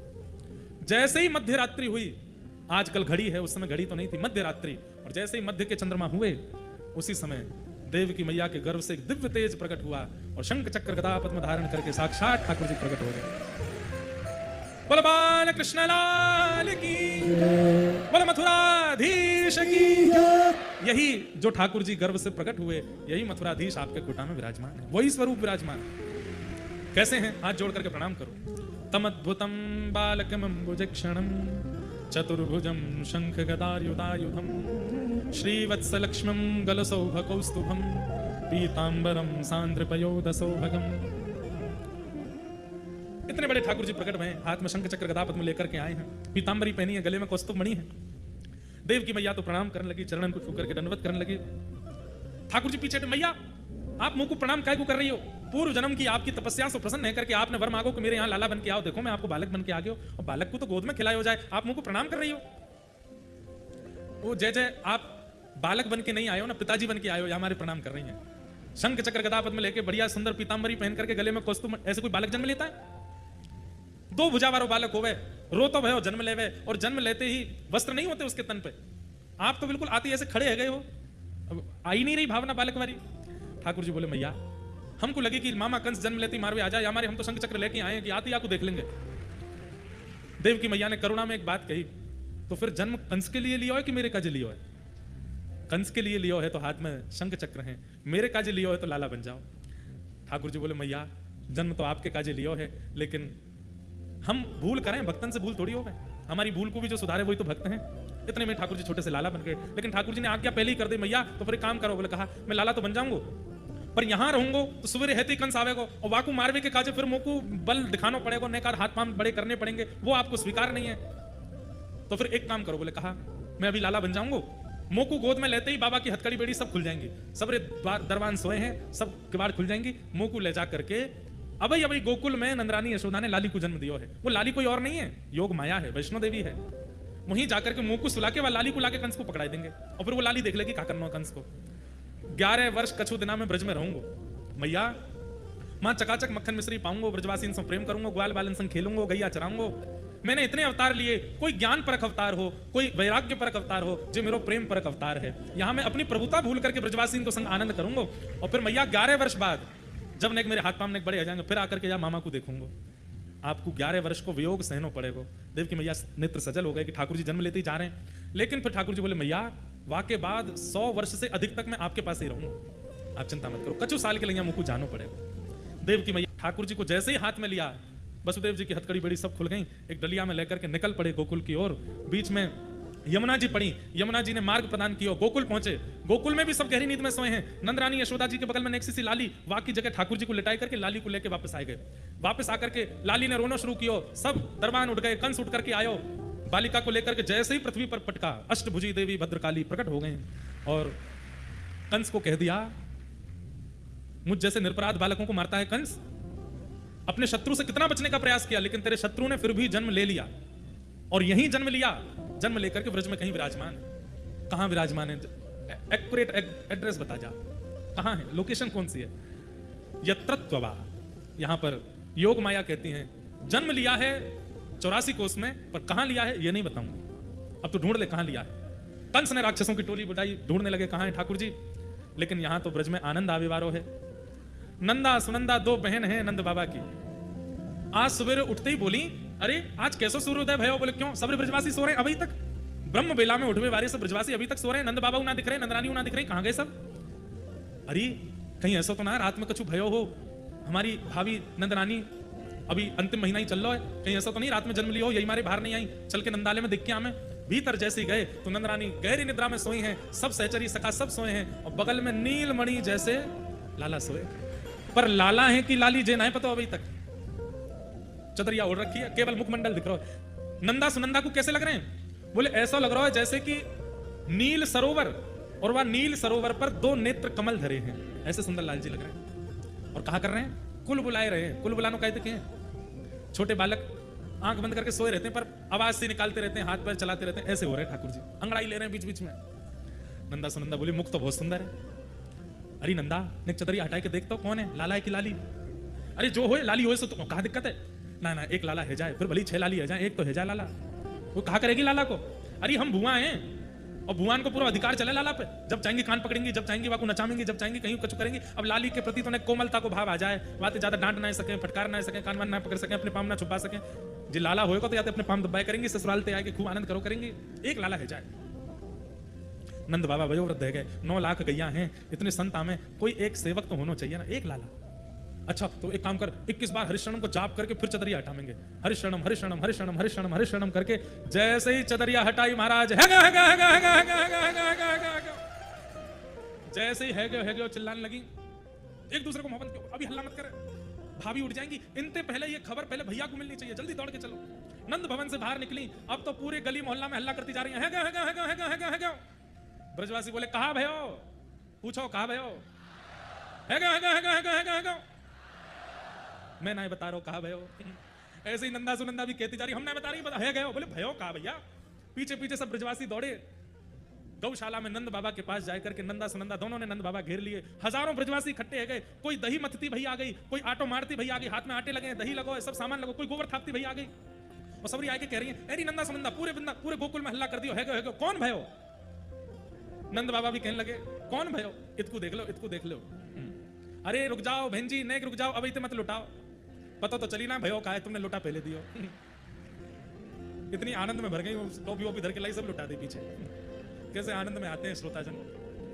नंद बाबा बोले काय कुछ चिल्ला रही हो, कहा भयो, सांस फूल रही है, नेत्रन से आंसू निकल रहे हैं। बोले बाबा आपने इतनी गैयान की सेवा करी, यमुना जी के इतने मनोरथ किए, ब्रजवासीन को ऐसा सुख प्रदान कियो, ब्राह्मणन की इतनी सेवा करी, सब ब्रजवासीन के आशीर्वाद सो, यमुना जी की कृपा सो, गैया की कृपा सो, आपके घर नीलमणि जैसो। आप लोगों को तो पता ही ना भयो का, क्यों बोले फिर नीलमणि जैसो, अब सबके कहां भयो, अरे नीलमणि जैसो लाला भयो है।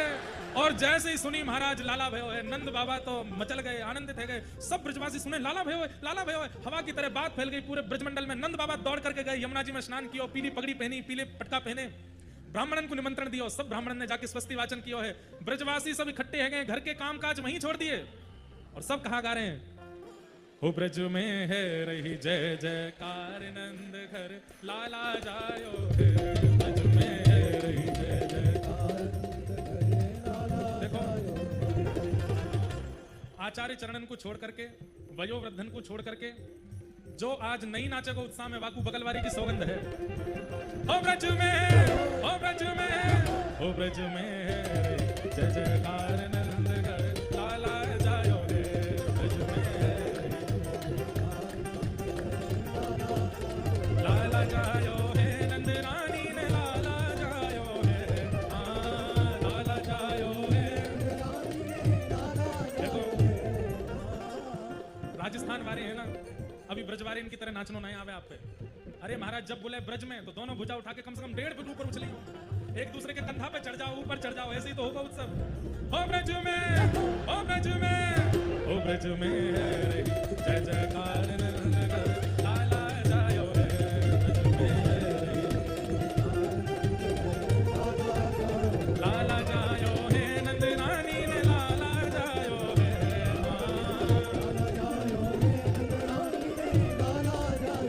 नंद रानी ने लाला जायो है, नंद रानी ने नंद रानी ने लाला जायो है, ओ ब्रज में है रही जय जयकार, नंद घर लाला जायो है, ब्रज में है रही जय जयकार। बोल नंद के लाला की,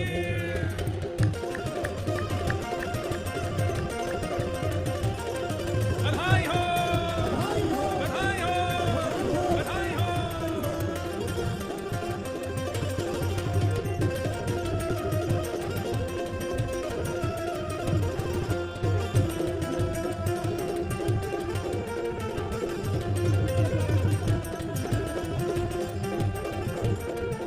सब लोग आओ।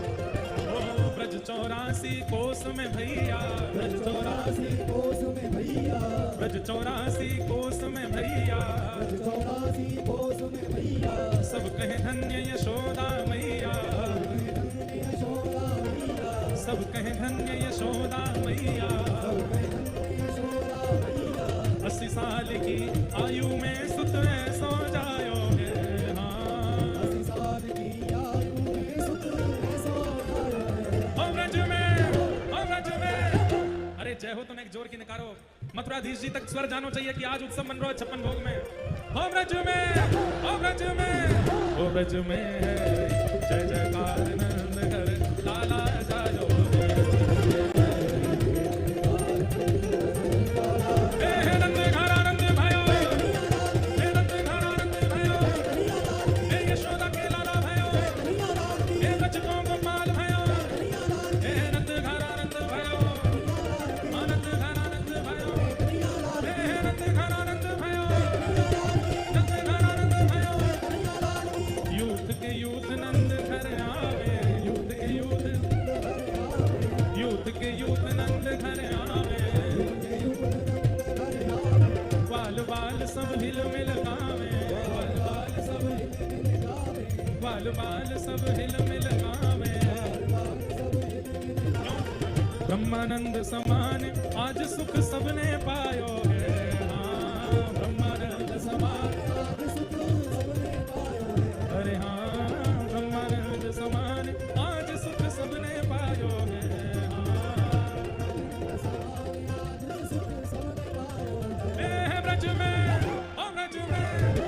ब्रज में है जय जयकार नंद घर लाला जायो रे जय जयकार ब्रज में है जय जयकार नंद घर लाला जायो रे लाला जायो है नंद रानी ने लाला जायो है